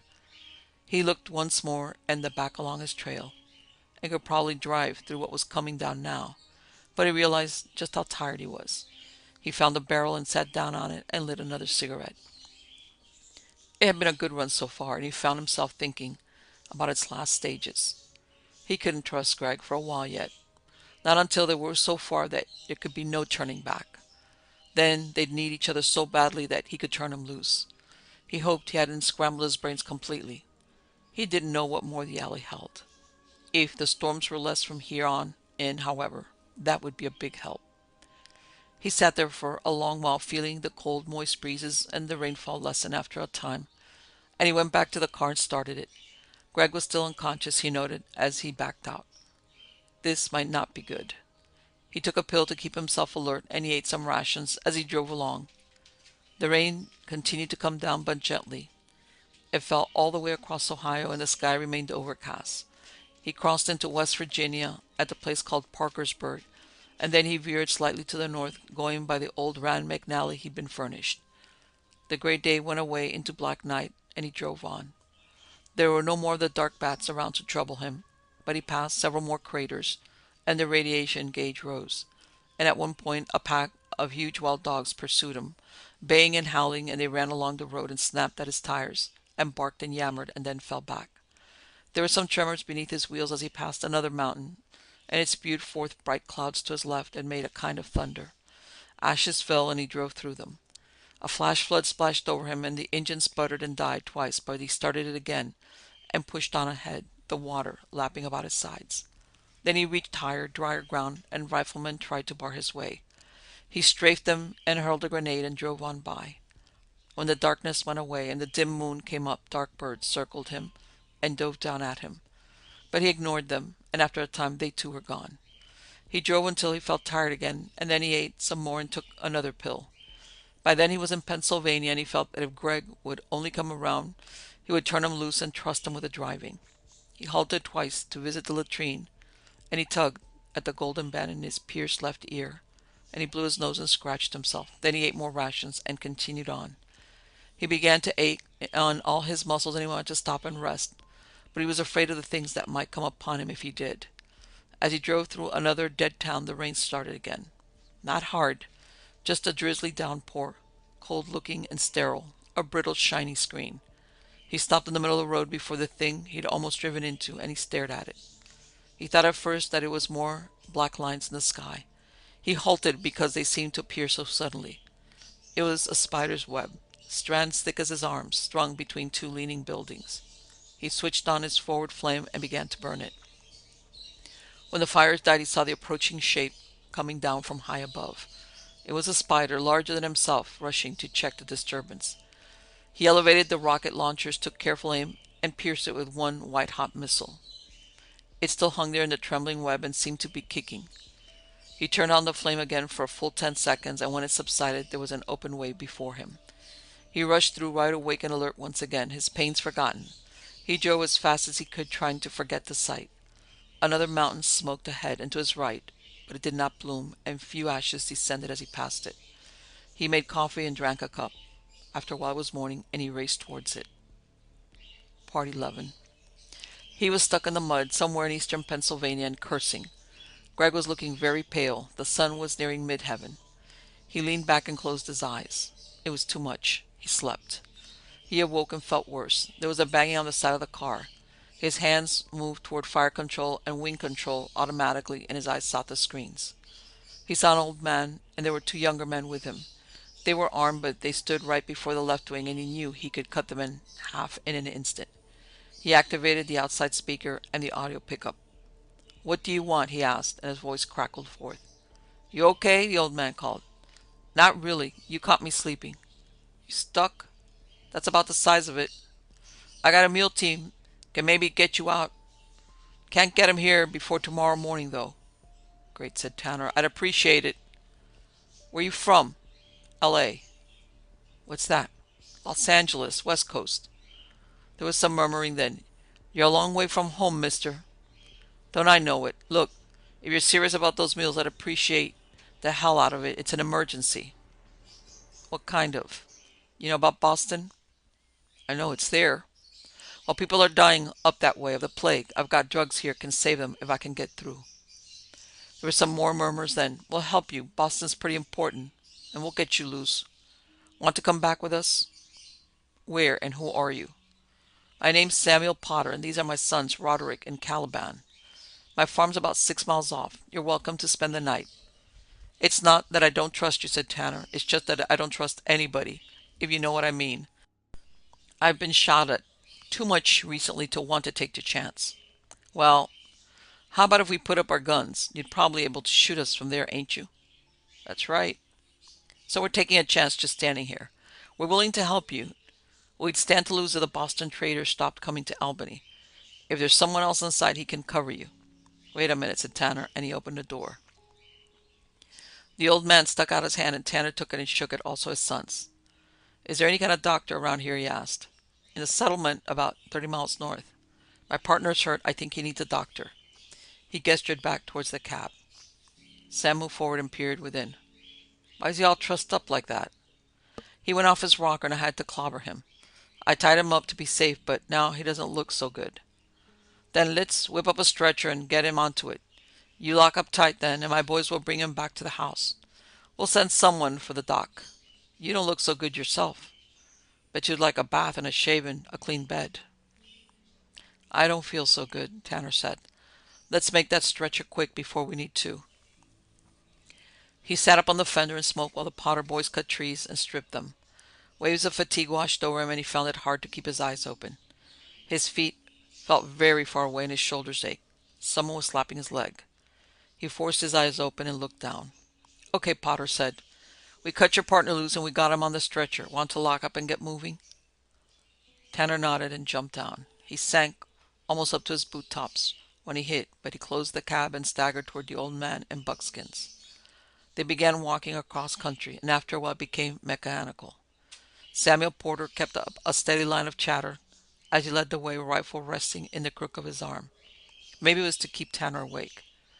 "It's not too far, son. and it'll be pretty easy going in just a few minutes now.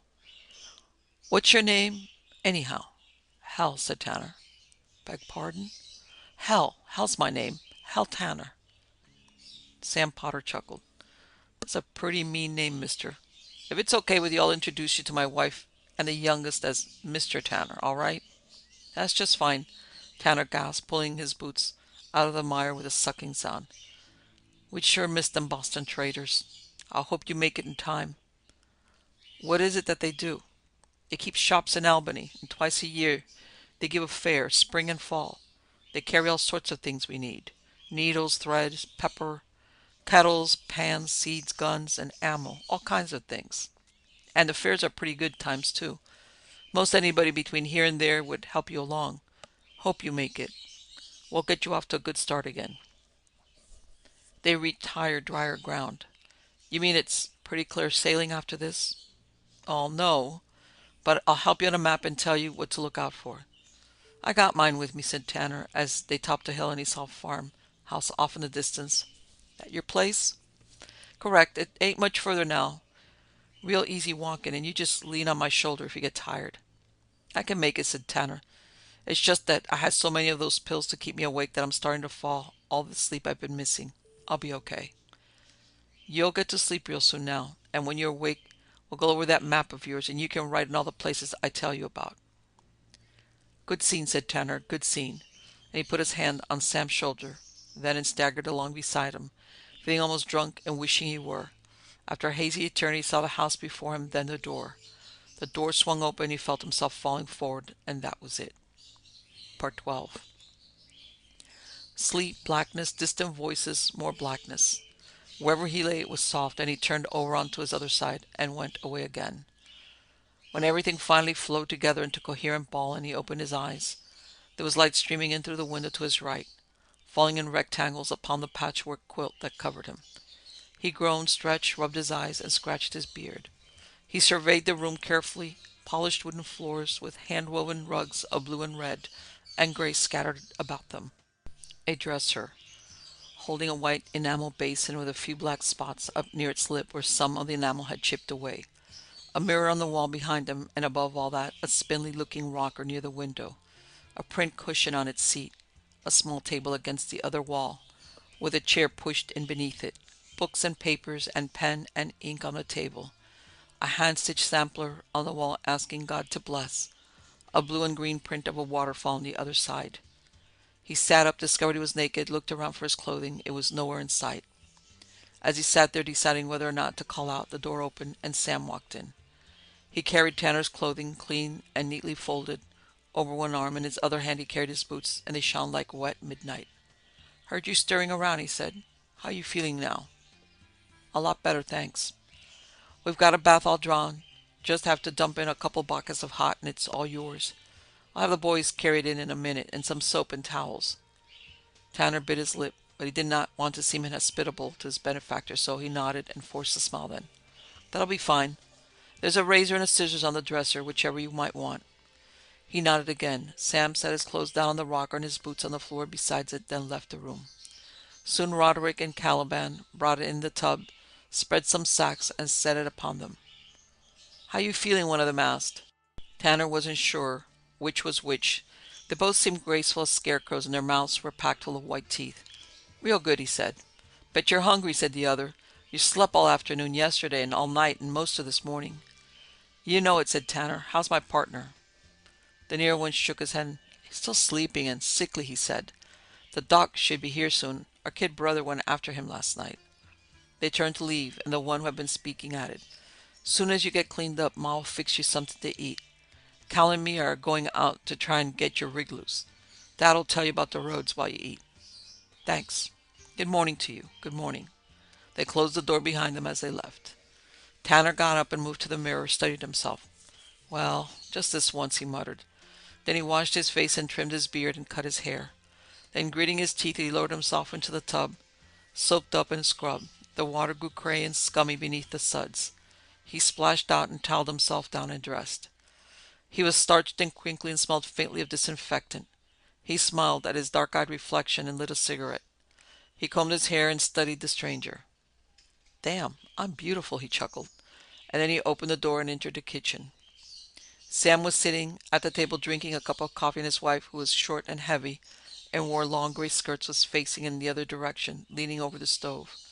She turned, and he saw that her face was large, with bulging red cheeks that dimpled, and a little white scar in the middle of her forehead. Her hair was brown, shot through with gray, and pulled back into a knot. She bobbed her head and smiled good morning at him. Morning, he replied. I'm afraid I left kind of a mess in the other room. Don't worry about that, said Sam. Seat yourself. We'll have you some breakfast in a minute. The boys told you about your friend? Tanner nodded. As she placed a cup of coffee in front of Tanner, Sam said, Wife's name's Susan. How do, she said. Hi. Now, then, I got your map here. Side sticking out of your jacket. That's your gun hanging outside the door to any house. I've been figuring, and I think the best way you could head would be up to Albany, and then go along the old Route 9, which is in pretty good shape. He spread the map and pointed as he talked. Now, it won't be all of a picnic, he said, but it looks like the cleanest and fastest way in. Breakfast, said his wife, and pushed the map aside to set a plate full of eggs and bacon and sausages in front of Tanner, and another one holding 4 pieces of toast next to it. There was marmalade, jam, jelly, and butter on the table, and Tanner helped himself to it and sipped the coffee and filled the empty places inside while Sam talked. He told him about the gangs that ran between Boston and Albany on bikes, hijacking anything they could, and that was the reason most cargo went in convoys with shotgun riders aboard. But you don't have to worry with that rig of yours, do you? He asked, and Tanner said, Hope not, and wolfed down more food. He wondered, though, if there was anything like his old pack, and he hoped not again for both of their sakes. Tanner raised his coffee cup, and he heard a sound outside. The door opened, and a boy ran into the kitchen. Tanner figured him as between 10 and 12 years of age. An older man followed him, carrying the traditional black bag. We're here! We're here! Cried the boy, and Sam stood and shook hands with the man. So Tanner figured he should too. He wiped his mouth and gripped the man's hand and said, My partner sort of went out of his head. He jumped me and we had a fight. I shoved him and he banged his head on the dashboard. The doctor, a dark-haired man, probably in his late 40s, wore a dark suit. His face was heavily lined and his eyes looked tired. He nodded. Sam said, I'll take you to him. And he let him out through the door at the other end of the kitchen. Tanner reseated himself and picked up the last piece of toast. Susan refilled his coffee cup and he nodded to her. My name's Jerry, said the boy, seating himself in his father-abandoned chair. Is your name Mr. Really Hell? Hush, you, said his mother. Afraid so, said Tanner. And you drove all the way across the country? Through the alley? So far. What was it like? Mean. What all you see? Bats as big as this kitchen. Some of them even bigger. On the other side of the Mississippi. Lots of them in St. Louis. What you do? Shot 'em, burned 'em, drove through them. What else you see? Gila monsters. Big technicolor lizards the size of a barn. Dust devils. Big circling winds that sucked up one car. Fire-top mountains. Real big thorn bushes that we had to burn. Drove through some storms. Drove over places where the ground was like glass. Drove along where the ground was shaking. Drove around big craters all radioactive. Wish I could do that someday. Maybe you will, someday. Tanner finished the food and lit a cigarette and sipped the coffee. Real good breakfast, he called out. Best I've eaten in days, thanks. Susan smiled and said, Jerry, don't go and pester the man. No bother, missus, he's okay. What's that ring on your hand, said Jerry. It looks like a snake. That's what it is, said Tanner, pulling it off. It is sterling silver with red glass eyes, and I got it in a place called Tijuana. Here, you keep it. I couldn't take that, said the boy, and he looked at his mother, his eyes asking if he could. She shook her head from left to right, and Tanner saw it and said, Your folks were good enough to help me and get a dock for my partner, and feed me and give me a place to sleep. I'm sure they won't mind if I want to show my appreciation a little bit and give you this ring. And Jerry looked back at his mother, and Tanner nodded, and she nodded too. Jerry whistled and jumped up and put it on his finger. It's too big, he said. Here, let me mash it a bit for you. These spiral kind will fit anybody if you squeeze them a little. He squeezed the ring and gave it back to the boy, who tried it on. It was still too big, so he squeezed it again and then it fit. Jerry put it on and began to run from the room. Wait, his mother said. What do you say? He turned around and said, Thank you, hell. Mr. Tanner, she said. Mr. Tanner, the boy repeated, and the door banged behind him. That was good of you, she said. Tanner shrugged. He liked it, he said. Glad I could turn him on with it. He finished his coffee and his cigarette, and she gave him another cup, and he lit another cigarette. After a time, the doctor came out with Sam, and Tanner began wondering where the family had slept the night before. Susan poured them both coffee, and they seated themselves at the table to drink it. Your friend's got a concussion, the doctor said. I can't really tell how serious his condition is without getting x-rays, and there's no way of getting them here. I wouldn't recommend moving him, though. Tanner said, for how long? Maybe a few days, maybe a couple of weeks. I've left some medication and told Sam what to do for him. Sam says there's a plague in Boston and you've got to hurry. My advice is that you go on without him. Leave him here with the Potters. He'll be taken care of. He can go up to Albany with them for the spring fair and make his way to Boston from there on some commercial carrier. I think he'll be all right. Tanner thought about it a while and added, okay, he said. If that's the way it's got to be, that's what I recommend. They drank their coffee. Part 13. Tanner regarded his freed vehicle and said, I guess I'll be going then, and nodded to the Potters. Thanks, he said, and he unlocked the cab, climbed into it, and started the engine. He put it into gear, blew the horn twice, and started to move. In the screen, he saw the three men waving. He stamped the accelerator, and they were gone from sight. He sped ahead, and the way was easy. The sky was salmon pink. The earth was brown. There was much green grass. The bright sun caught the day in a silver net. This part of the country seemed virtually untouched by the chaos that had produced the rest of the alley. Tanner played music, drove along. He passed two trucks on the road and honked his horn each time. Once he received a reply. He drove all that day and it was well into the night when he pulled into Albany. The streets themselves were dark and only a few lights shone from the buildings. He drew up in front of a flickering red sign that said Bar and Grill, parked and entered. It was small, and there was jukebox music playing tunes he'd never heard before, and the lighting was poor, and there was sawdust on the floor. He sat down at the bar and pushed the Magnum way down behind his belt so it didn't show. Then he took off his jacket because of the heat in the place, and he threw it on the stool next to him. When the man in the white apron approached, he said, Give me a shot and a beer and a ham sandwich. The man nodded his bald head and threw a shot glass in front of Tanner, which he then filled. Then he siphoned off a phone cap mug and hollered over his right shoulder.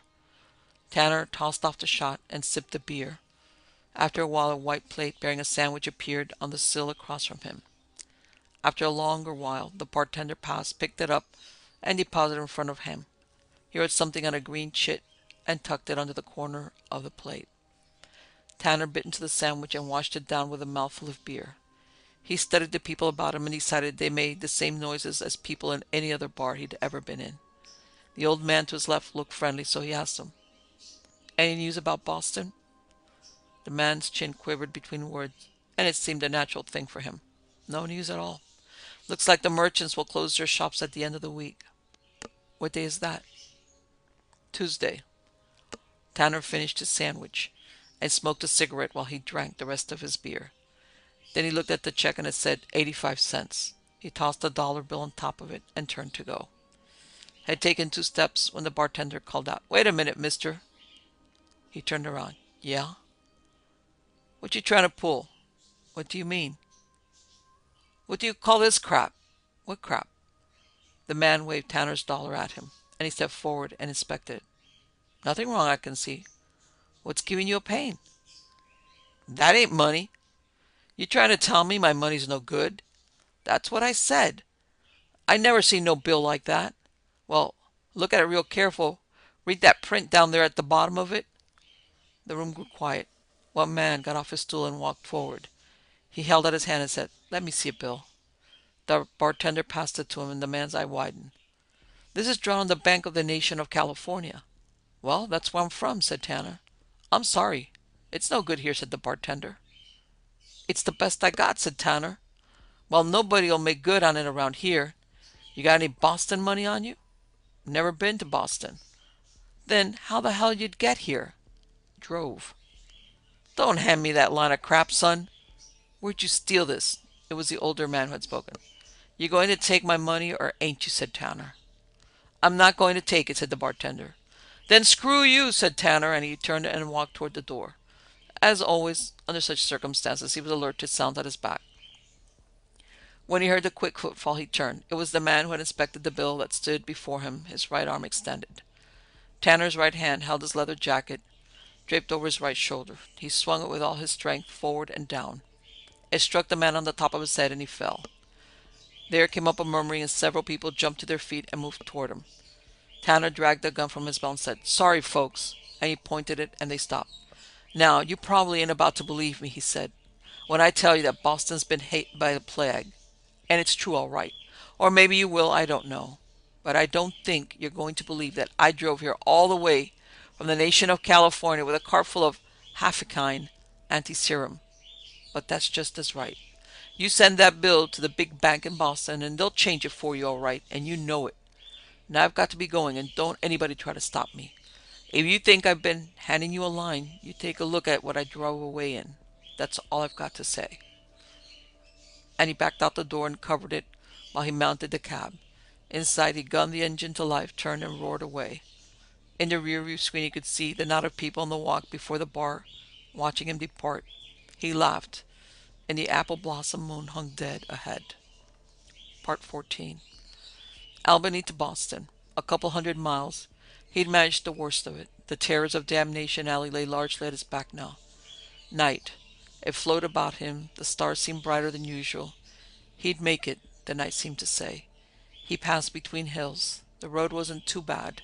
It wound between trees and high grasses. He passed a truck coming in his direction and dimmed his lights as he approached it. It did the same. It must have been around midnight that he came to the crossroads, and the light suddenly nailed him from two directions. He was bathed in perhaps 30 beams from the left and as many from the right. He pushed the accelerator to the floor, and he heard again the engine after engine coming to life somewhere at his back, and he recognized the sounds. They were all of them bikes. They swung onto the road behind him. He could have opened fire. He could have braked and laid down a cloud of flame. It was obvious that they didn't know what they were chasing. He could have launched grenades. He refrained, however. It could have been him on that lead bike, he decided, all hot on hijack. He felt a certain sad kinship as his hand hovered above the fire control. Try to outrun them first. His engine was open wide and roaring, but he couldn't take the bikes. When they began to fire, he knew that he'd have to retaliate.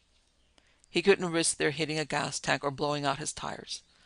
The first few shots had been in the nature of a warning. He couldn't risk another barrage. If only they knew. The speaker. He cut in and mashed the button and spoke. "Listen, cats," he said. "All I got's medicine for the sick citizens in Boston. Let me through or you'll hear the noise." A shot followed immediately, so he opened fire with the .50 calibers to the rear. He saw them fall, but they kept firing, so he launched grenades. The firing lessened, but didn't cease, so he hit the brakes, then the flamethrowers. He kept it up for 15 seconds. There was silence. When the air cleared, he studied the screens. They lay all over the road, their bikes upset, their bodies fuming.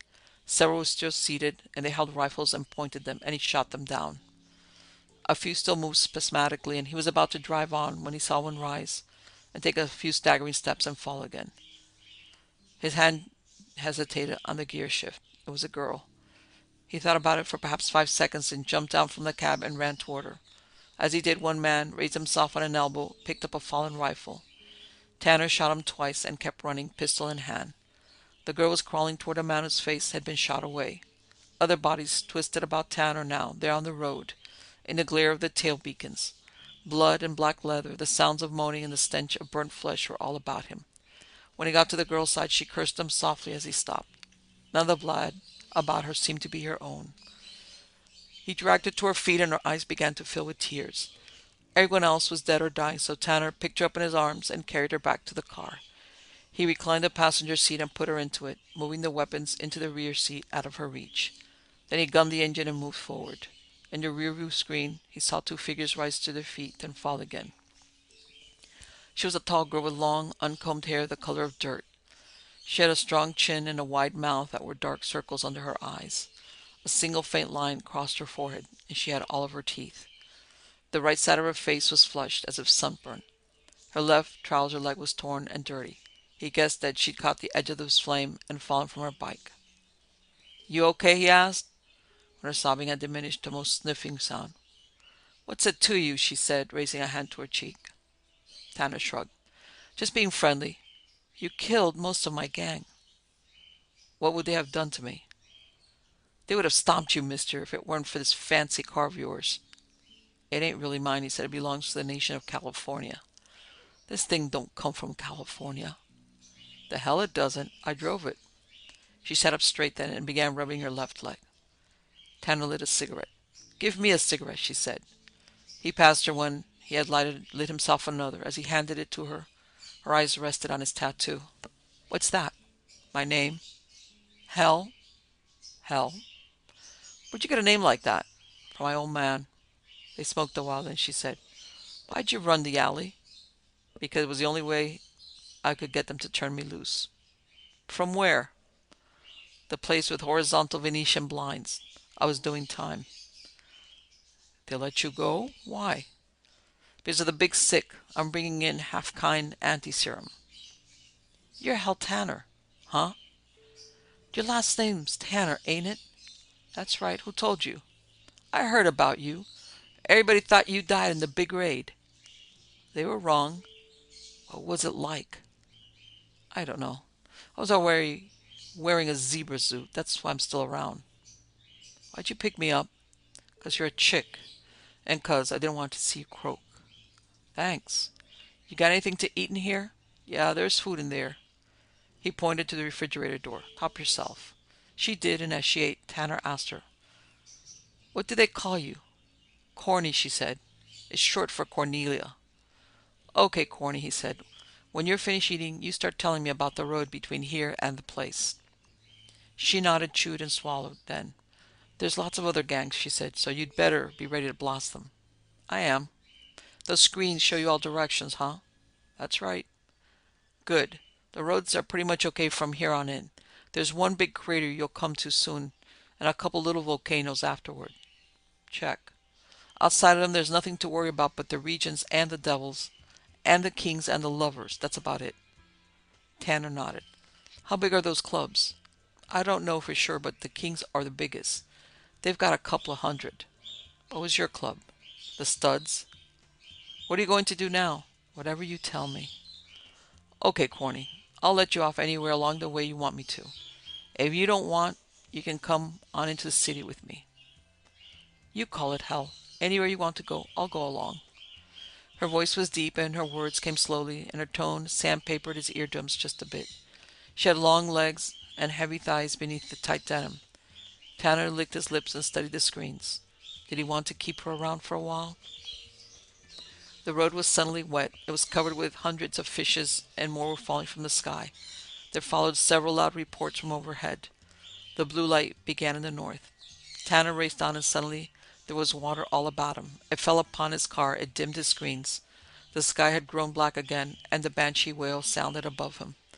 He skidded around the sharp curve in the road. He turned up his lights. The rain ceased, but the wailing continued. He ran for 15 minutes before it built up into a roar. The girl stared at the screens and occasionally glanced at Tanner. "What are you going to do?" she finally asked him. "Outrun it if I can," he said. "It's dark for as far ahead as I can see. I don't think you can do it." "Neither do I. But what does that leave?" "Hole up somewhere. If you know where, you show me. There's a place a few miles further ahead, a bridge you can get under." "Okay, that's for us. Sing out when you see it."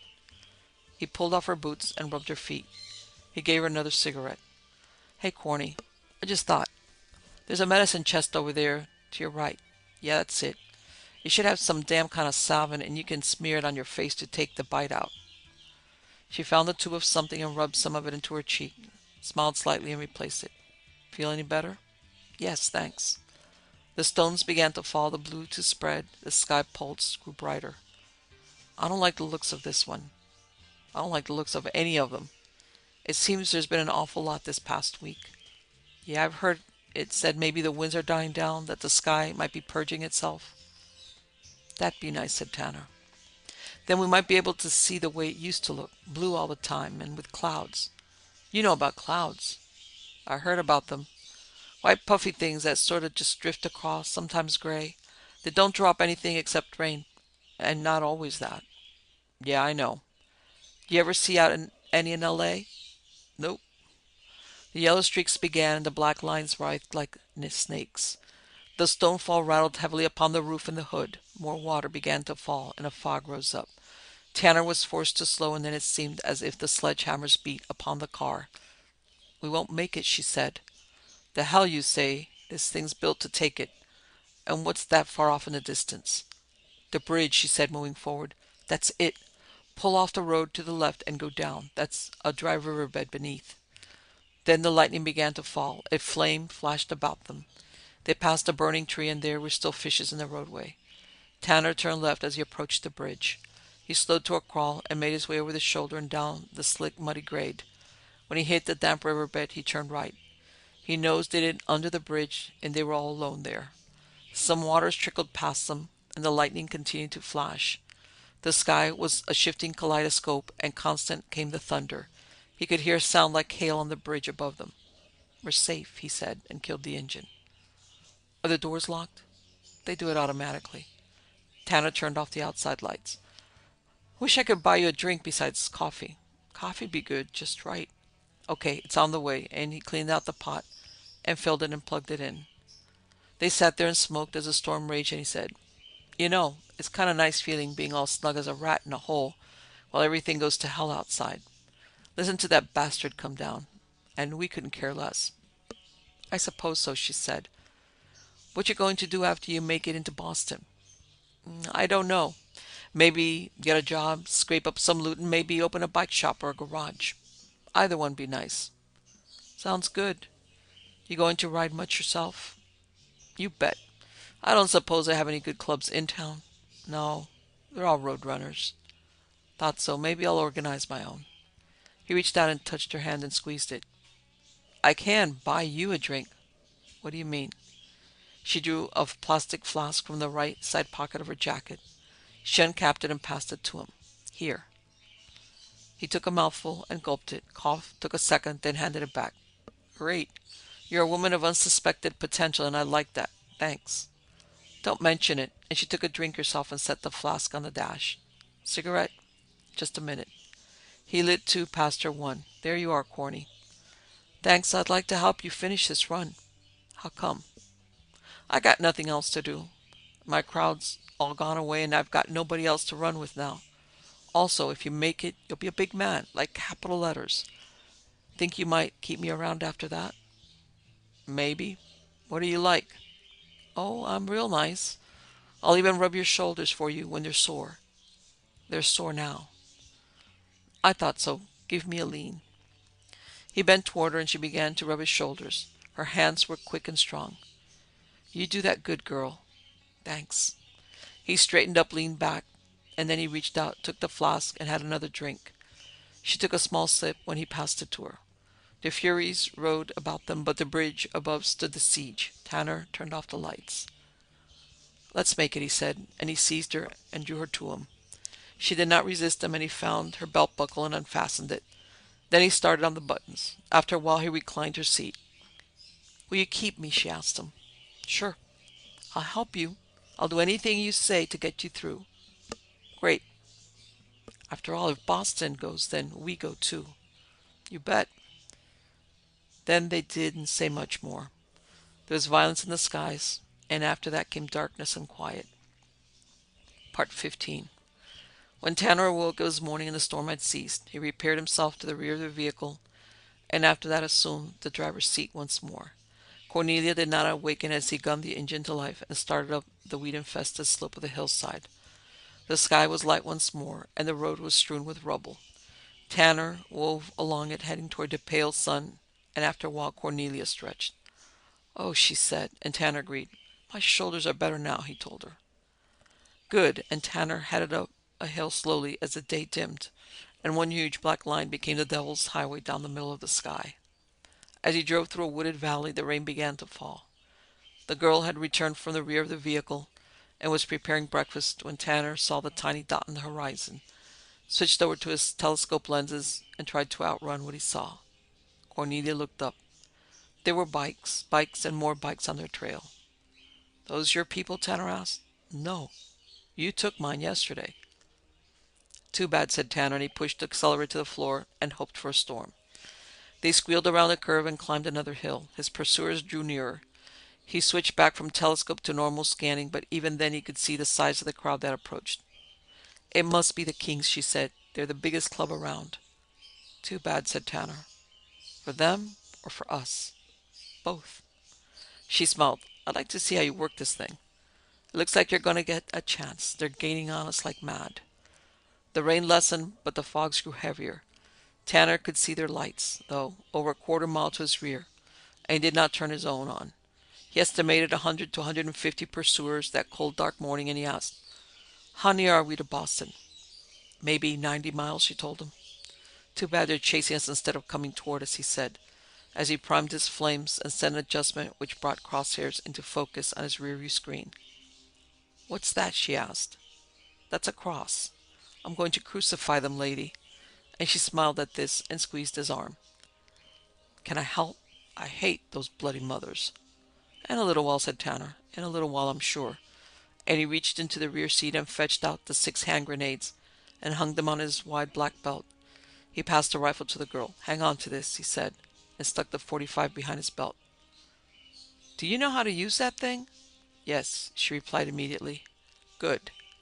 He kept watching the lights that danced on the screen. Why the hell doesn't the storm break, he said, as the lights came closer and he could make out shapes within the fog. When they were within 100 feet, he fired the first grenade. It arched through the gray air, and 5 seconds later there was a bright flash to his rear, burning within a thunderclap. The lights immediately behind him remained, and he touched the .50 caliber, moving the crosshairs from side to side. The guns shattered their loud syllables, and he launched another grenade. With a second flash, he began to climb another hill.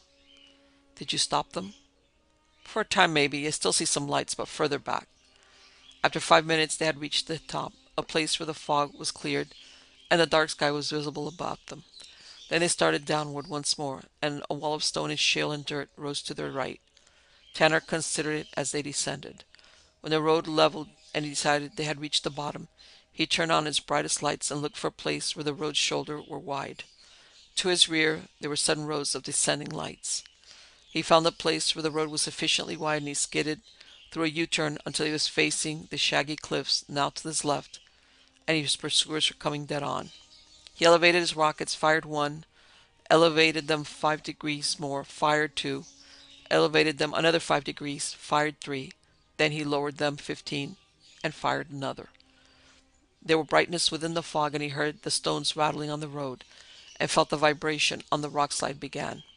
He swung toward his right as he backed the vehicle and fired to ahead. There was dust mixed with the fog now, and the vibration continued.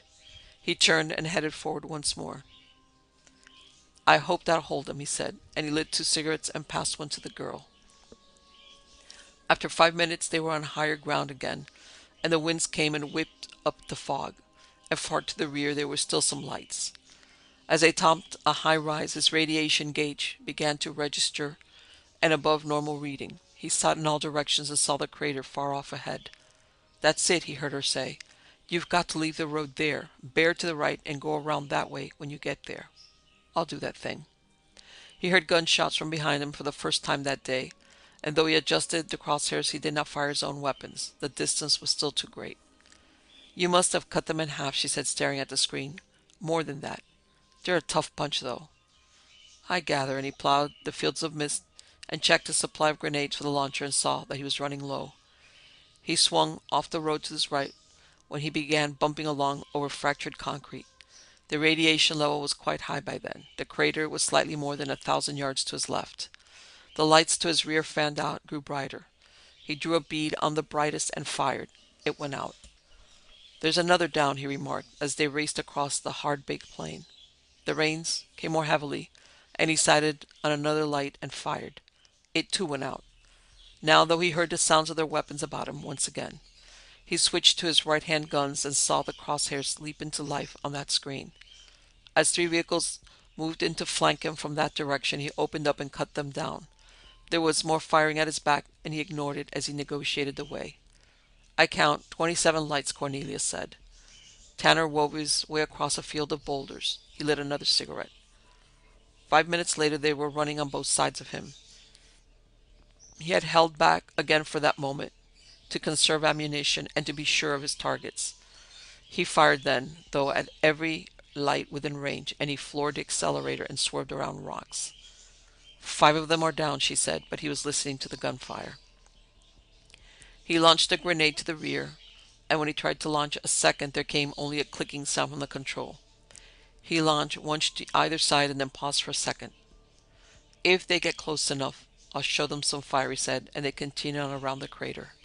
He fired only at individual targets then. When he was certain they were within range, he took 2 more before he struck the broken roadbed.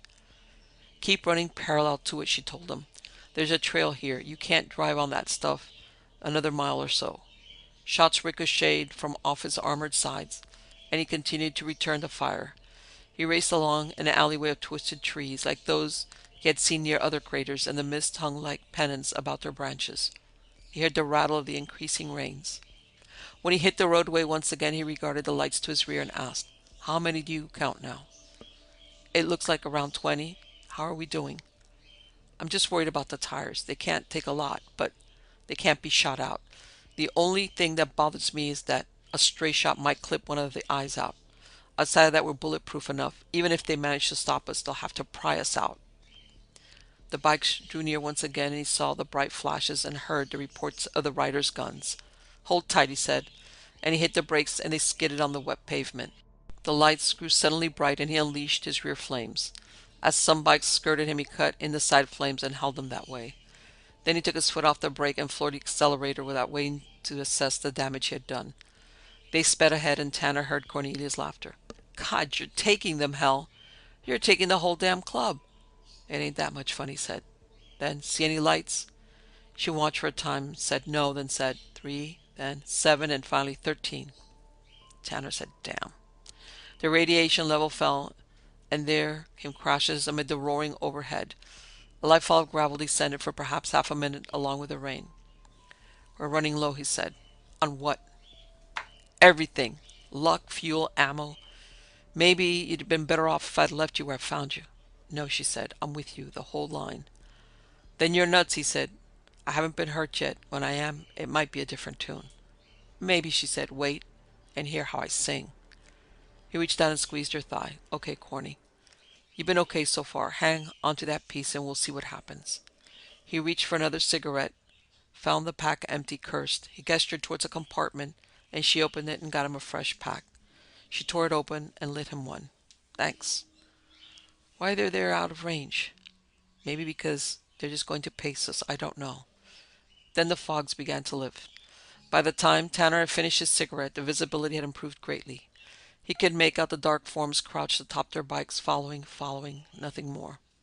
"If they just want to keep us company, then I don't care," he said. "Let them." But there came more gunfire after a time, and he heard a tire go. He slowed but continued. He took careful aim and strafed them. Several fell. More gunshots sounded from behind. Another tire blew, and he hit the brakes and skidded, turning about as he slowed. When he faced them, he shot his anchors to hold them in place, and he discharged his rockets, one after another, at a level parallel to the road.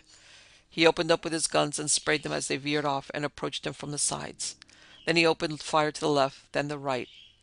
He emptied the right-hand guns, then switched back to the left. He launched the remaining grenades. The gunfire died down except for 5 sources, 3 to his left and 2 to his right, coming from somewhere within the trees that lined the road now. Broken bikes and bodies lay behind them, some still smoldering. The pavement was potted and cracked in many places. He turned the car and proceeded ahead on 6 wheels. "We're out of ammo, Corny," he told her. "Well, we took an awful lot of them." "Yeah." As he drove on, he saw 5 bikes move onto the road. They stayed a good distance behind him, but they stayed. He tried the radio, but there was no response. He hit the brakes and stopped, and the bike stopped too, staying well to the rear. "Well, at least they're scared of us. They think we still have teeth." "We do," she said. "Yeah, but not the ones they're thinking about." "Better yet." "Glad I met you," said Tanner. "I can use an optimist. There must be a pony, huh?" She nodded. He put it into gear and started forward abruptly. The motorcycles moved ahead also, and they maintained a safe distance. Tanner watched them in his screens and cursed them as they followed. After a while, they drew nearer again. Tanner roared on for half an hour, and the remaining 5 edged closer and closer.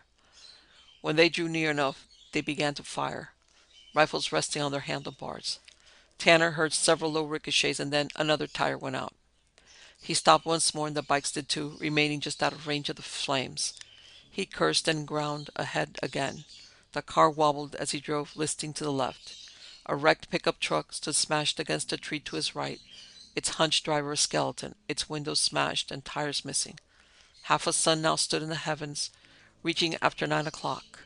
Fog ghosts drifted before them, and the dark band in the sky undulated, and more rain fell from it, mixed with dust and small stones and bits of metal. Tanner said, "Good," as the pinging sound began, "and hope it gets a lot worse." And his wish came true as the ground began to shake and the blue light began in the north. There came a booming within the roar, and there were several answering crashes as heaps of rubble appeared to his right. "Hope the next one falls right in our buddies back there," he said. He saw an orange glow ahead and to his right. It had been there for several minutes, but he had not become conscious of it until just then. "Volcano," she said when he indicated. "It means we've got another 65, 70 miles to go." He could not tell whether any more shooting was occurring. The sounds coming from overhead and around him were sufficient to mask any gunfire, and the fall of gravel upon the car covered any ricocheting rounds. The 5 headlights to his rear remained and maintained their space. "Why don't they give up?" he said. "They're taking a pretty bad beating." "They're used to it," she replied, "and they're riding for blood, which makes a difference." Tanner fetched the .357 Magnum from the door clip and passed it to her. "Hang on to this too," he said, and he found a box of ammo in the second compartment. "And put those in your pocket," he added. He stuffed ammo for the .45 into his own jacket. He adjusted the hand grenades upon his belt.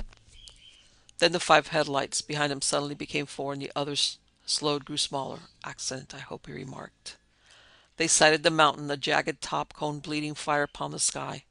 They left the road and swung far to the left, upon a well-marked trail. It took 20 minutes to pass the mountain, and by then he sighted their pursuers once again, 4 lights to the rear, gaining slowly. He came upon the road once more and hurried ahead across the shaking ground.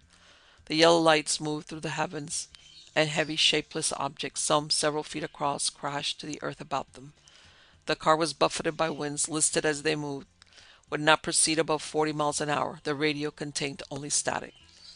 Tanner rounded a sharp curve, hit the brake, turned off his lights, pulled the pin from a hand grenade, and waited with his hand upon the door. When the lights appeared in the screen, he flung the door wide open, leaped down, and hurled the grenade through the abrasive rain. He was into the cab and moving again before he heard the explosion, before the flash occurred upon his screen. The girl laughed almost hysterically as the car moved ahead. "You got him, Hell! You got him!" she cried. Tanner took a drink from her flask, and she finished its final brown mouthful. He lit them cigarettes. The road grew cracked, pitted, slippery. They topped a high rise and headed downhill.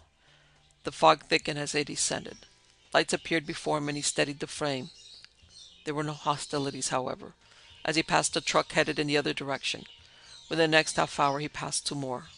There came more lightning, and fist-sized rocks began to fall. Tanner left the road and sought shelter within a grove of high trees. The sky grew completely black, losing even its blue aura. They waited for 3 hours, but the storm did not let up. One by one, the 4 view screens went dead, and the 5th only showed the blackness beneath the car. Tanner's last sight in the rear view screen was of a huge, splintered tree with a broken, swaying branch that was about ready to fall off. There were several crashes upon the hood, and the car shook with each. The roof above their heads was deeply dented in 3 places. The lights grew dim, then bright again. The radio would not produce even static anymore. "I think we've had it," he said. "Yeah? How far are we?" "Maybe 50 miles away." "There's still a chance if we leave through these." "What chance?" "I've got 2 bikes in the rear." They reclined their seats and smoked and waited, and after a while the lights went out. The storm continued all that day and into the night. They slept within the broken body of the car, and it sheltered them. When the storm ceased, Tanner opened the door and looked outside, closed it again. "We'll wait till morning," he said, and she held his hell-printed hand, and they slept. Part 16. In the morning, Tanner walked back through the mud and the fallen branches, the rocks and the dead fishes, and he opened the rear compartment and unbolted the bikes. He fueled them and checked them out and wheeled them down the ramp. He crawled into the back of the cab then and removed the rear seat. Beneath it, in the storage compartment, was the large aluminum chest that was his cargo. It was bolted shut. He lifted it, carried it out to his bike. "That's the stuff?" she asked. He nodded and placed it on the ground. "I don't know how the stuff is stored, if it's refrigerated in there or what," he said, "but it ain't too heavy, and I might not be able to get it on the back of my bike. There's straps in the far right compartment. Go get 'em and give me a hand. And get me my pardon out of the middle compartment. It's in a big cardboard envelope." She returned with these things and helped him secure the container on the rear of his bike. He wrapped extra straps around his left bicep, and they wheeled the machine to the road. "We'll have to take it kind of slow," he said, and he slung the rifle over his right shoulder, drew on his gloves, and kicked his bike to life. She did the same with hers, and they moved forward side by side along the highway. After they had been riding for perhaps an hour, two cars passed them, heading west. In the rear seats of both were children who pressed their faces to the glass and watched them as they went by. The driver of the second car was in his shirt sleeve, and he wore a black shoulder holster. The sky was pink, and there were three black lines that looked as if they would be worth worrying about. The sun was a rose-tinted silvery thing and pale, but Tanner still had to raise his goggles against it. The pack was riding securely, and Tanner leaned into the dawn and thought about Boston. There was a light mist on the foot of every hill, and the air was cool and moist. Another car passed them. The road surface began to improve. It was around noontime when he heard the first shot above the thunder of their engines. At first he thought it was a backfire, but came again, and Corny cried out and swerved off the road and struck a boulder. Tanner cut to the left, braking as two more shots rang about him, and he leaned his bike against a tree and threw himself flat. A shot struck near his head, and he could tell the direction from which it had come. He crawled into a ditch and drew off his right glove. He could see his girl lying there where she had fallen, and there was blood on her breast. She did not move. He raised the .30-06 and fired. The shot was returned, and he moved to his left. It had come from a hill about 200 feet away, and he thought he saw the rifle's barrel. He aimed at it and fired again. The shot was returned, and he wormed his way further left. He crawled perhaps 15 feet until he reached a pile of rubble he could crouch behind. Then he pulled the pin on a grenade, stood and hurled it. He threw himself flat as another shot rang out, and he took another grenade into his hand. There was a roar and a rumble and a mighty flash, and the junk fell about him as he leaped to his feet and threw the second one, taking better aim this time. After the second explosion, he ran forward with his rifle in his hands, but it wasn't necessary. He only found a few small pieces of the man and none at all of his rifle. He returned to Cornelia. She wasn't breathing and her heart had stopped beating, and he knew what that meant. He carried her back to the ditch in which she had lain, and he made it deeper by digging using his hands. He laid her down in it, and he covered her with dirt. Then he wheeled her machine over, set the kickstand, and stood it upon the grave. With his knife he scratched upon the fender. Her name was Cornelia, and I don't know how old she was, or where she came from, or what her last name was, but she was Hal Tanner's girl, and I love her. Then he went back to his own machine, started it, and drove ahead. Boston was maybe 30 miles away. Part 17. He drove along, and after a time he heard the sound of another bike, a Harley, cut out into the road from the dirt path to his left, and he couldn't try running away from it because he couldn't speed with the load he bore, so he allowed himself to be paced. After a while, the rider of the other bike, a tall, thin man with a flaming beard, drew up alongside him to the left. He smiled and raised his right hand and let it fall and then gestured with his head. Tanner braked and came to a halt. Redbeard was right beside him when he did. He said, "Where you going, man?" "Boston." "What you got in the box?" "Like drugs."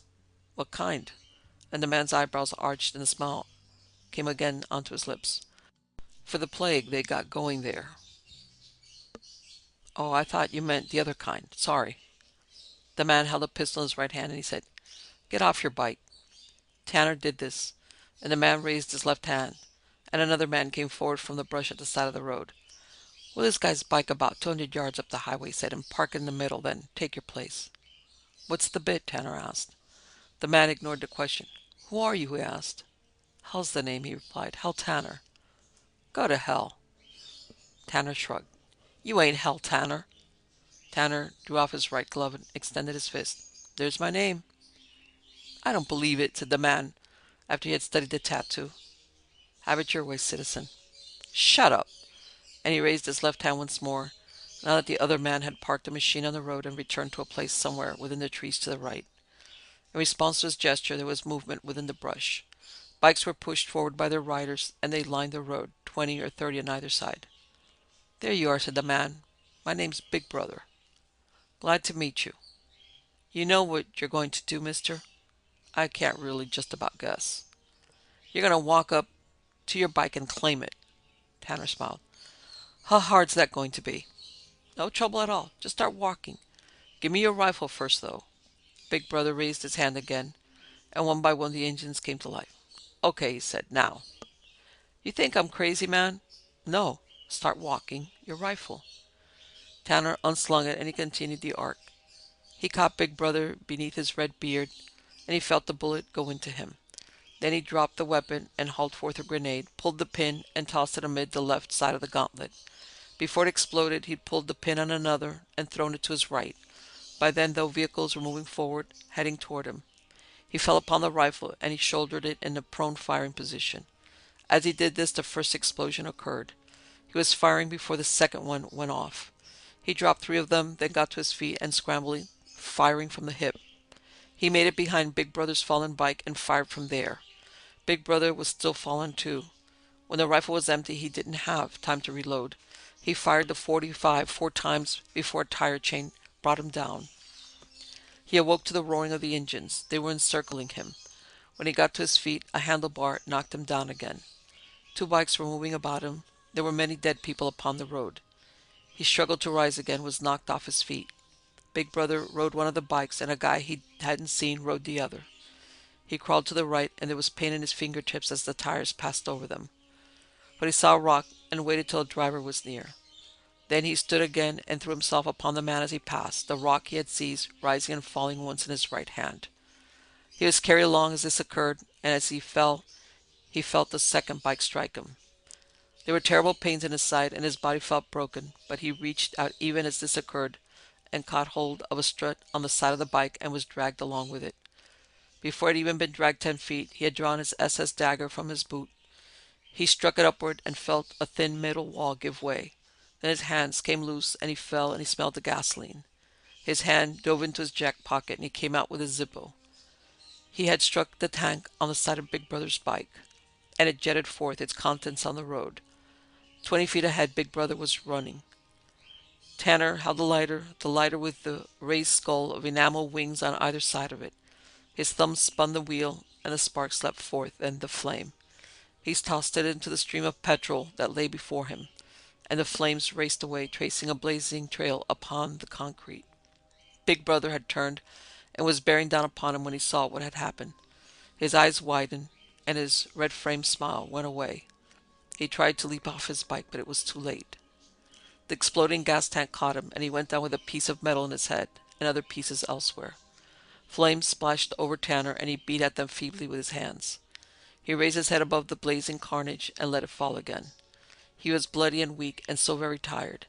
He saw his own machine standing still undamaged on the road ahead. He began crawling toward it. When he reached it, he threw himself across the saddle and lay there for perhaps 10 minutes. He vomited twice, and his pains became a steady pulsing. After perhaps an hour, he mounted the bike and brought it to life. He rode for half a mile, then dizziness and the fatigue hit him. He pulled off to the side of the road and concealed his bike as best he could. Then he lay down upon the bare earth and slept. Part 18. When he awoke, he felt dried blood upon his side. His left hand ached, and he was swollen. All 4 fingers felt stiff, and it hurt to try to bend them. His head throbbed, and there was a taste of gasoline within his mouth. He was too sore to move for a long while. His beard had been singed, and his right eye was swollen almost shut. Corny, he said then. Damn. Everything comes back, like the contents of a powerful dream suddenly spilled onto his consciousness. He began to shiver, and there were mists all around him. It was very dark, and his legs were cold. The dampness had soaked completely through his denims. In the distance he heard a vehicle pass. It sounded like a car. He managed to roll over, and he rested his head on his forearm. It seemed to be night, but it could be a black day. As he lay there, his mind went back to his prison cell. It seemed almost a haven now. and he thought of his brother Denny, who must also be hurting at this moment. He wondered if he had any cracked ribs himself. It felt like it. And he thought of the monsters of the Southwest and of dark-eyed Greg, who had tried to chicken out. Was he still living? His mind circled back to LA and the old coast, gone, gone forever, now after the big raid. Then Corny walked past him, blood upon her breast, and he chewed his beard and held his eyes shut very tight. They might have made it together in Boston. How far now? He got to his knees and crawled until he felt something high and solid, a tree. He sat with his back to it, and his hand sought the crumpled cigarette pack within his jacket. He drew one forth, smoothed it, then remembered that his lighter lay somewhere back on the highway. He sought through his pockets and found a damp matchbook. The third one lit. The chill went out of his bones as he smoked, and a wave of fever swept over him. He coughed as he was unbuttoning his collar, and it seemed that he tasted blood. His weapons were gone, save for the lump of a single grenade at his belt. Above him in the darkness he heard the roaring. After 6 puffs, the cigarette slipped from his fingers and sizzled out upon the damp mold. His head fell forward, and there was darkness within. There might have been a storm, he didn't remember. When he awoke, he was lying on the right side, the trees to his back. A pink afternoon sun shone down upon him, and the mists were blown away. From somewhere he heard the sound of a bird. He managed to curse and realized how dry his throat was. He was suddenly burnt with a terrible thirst. There was a clear puddle about 30 feet away. He crawled to it and drank his fill. It grew muddy as he did so. Then he crawled to where his bike lay hidden and stood beside it. He managed to seat himself upon it, and his hands shook as he lit a cigarette. It must have taken him an hour to reach the roadway, and he was panting heavily by then. His watch had been broken, so he didn't know the hour. The sun was already lowering at his back when he started out. The winds whipped about him, insulating his consciousness within their burning flow. His cargo rode securely behind him. He had visions of someone opening it and finding a batch of broken bottles. He laughed and cursed alternately. Several cars passed him heading in the other direction. He had not seen any heading toward the city. The road was in good condition. He began to pass buildings that seemed in a good state of repair, though deserted. He did not stop. This time he determined not to stop for anything unless he was stopped. The sun fell further, and the sky dimmed before him. There were 2 black lines swaying in the heavens. Then he passed a sign that told him he had 18 miles further to go. 10 minutes later he switched on his light. Then he topped a hill and slowed before he began its descent. There were lights below him and in the distance. As he rushed forward, the winds brought to him the sound of a single bell, tolling over and over within the gathering dark. He sniffed a remembered thing upon the air. It was the salt tang of the sea. The sun was hidden behind the hill as he descended, and he rode within the endless shadow. A single star appeared on the far horizon between the 2 black belts. Now there were lights within shadows that he passed, and the buildings moved closer together. He leaned heavily on the handlebars, and the muscles of his shoulders smoldered beneath his jacket. He wished that he had a crash helmet, and he felt increasingly unsteady. He almost got there. Where could his head once he hit the city proper? They had not told him that. He shook his head to clear it. The street he drove along was deserted. There were no traffic sounds that he could hear. He blew his horn, and its echoes rolled back upon him. There was a light on in the building to his left. He pulled to a stop, crossed the sidewalk, and banged on the door. There was no response from within. He tried the door and found it locked. A telephone would mean he could end his trip right there. What if they were all dead inside? The thought occurred to him that just about everybody could be dead by now. He decided to break in. He returned to his bike for a screwdriver, then went to work on the door. He heard the gunshot and the sound of the engine at approximately the same time. He turned around quickly, his back against the door, the hand grenade in his gloved right hand. "Hold it," called out a loudspeaker on the side of the black car that appeared. That shot was a warning. The next one won't be. Tanner raised his hands to a level with his ears. His right hand one turned to conceal the grenade. He stepped forward to the curb beside his bike when the car drew up. There were 2 officers in the car, and the one on the passenger side held a .38 pointed at Tanner's middle. "You're under arrest," he said, "looting." Tanner nodded as the man stepped out of the car. The driver came around the front of the car, a pair of handcuffs in his hand. "Looting," the man with the gun repeated. "You'll pull a real stiff sentence." "Stick your hands out here, boy," said the second cop, and Tanner handed him the grenade pin. The man stared at it dumbly for several seconds, and his eyes shot to Tanner's right hand. "God, he's got a bomb," said the man with a gun. Tanner smiled then. "Shut up and listen," he said, "or else shoot me and we'll all go together when we go. I was trying to get to a telephone. That case in the back of my bike is full of Hafakeen anti-serum. I brought it from LA. You didn't run the alley on that bike." "No, I didn't. My car is dead somewhere between here and Albany, and so are a lot of folks who try to stop me. Now you better take that medicine and get it where it's supposed to go." "You on the level, mister?" "My hand is getting very tired. I am not in good shape." Tanner leaned on his bike. "Here." He pulled his pardon out of his jacket and handed it to the officer with the handcuffs. "That's my pardon," he said. "It's dated just last week, and you can see it was made out in California." The officer took the envelope and opened it. He withdrew the paper and studied it. "Looks real," he said. "So Brady made it through?" "He's dead," Tanner said. "Look, I'm hurting. Do something." "My God." "Hold it tight. Get in the car and sit down. It'll take just a minute to get the case off and we'll roll. We'll drive to the river and you can throw it in. Squeeze real hard." They unfastened the case and put it in the back of the car. They rolled down the right front window and Tanner sat next to it with his arm on the outside. The siren screamed and the pain crept up Tanner's arm to his shoulder. It would be very easy to let go. "Where do you keep your river?" he asked. "Just a little further. We'll be there in no time." "Hurry," Tanner said. "That's the bridge up ahead. Roll right out onto it and you throw it off as far as you can." "Man, I'm tired. I'm not sure I can make it." "Hurry, Jerry." "I am, damn it. We ain't got wings." "I feel kind of dizzy, too." They tore out into the bridge and the tires screeched as they halted. Tanner opened the door slowly. The drivers had already slammed shut. He staggered and they helped him to the railing. He sagged against it when they released him. "I don't think I—" Then he straightened, drew back his arm, and hurled the grenade far out over the waters. He grinned, and the explosion followed far beneath them, and for a time the waters were troubled. The two officers sighed, and Tanner chuckled. "I'm really okay," he said. "I just faked it to bug you." "Why you?" Then he collapsed, and they saw the pallor of his face within the beams of their lights. 19. The following spring, on the day of its unveiling in Boston Commons, when it was discovered that someone had scrawled obscene words on the statue of Hal Tanner, no one thought to ask the logical candidate why he had done it. And the next day was too late because he had cut out without leaving a forwarding address. Several cars were reported stolen that day, and one was never seen again in Boston.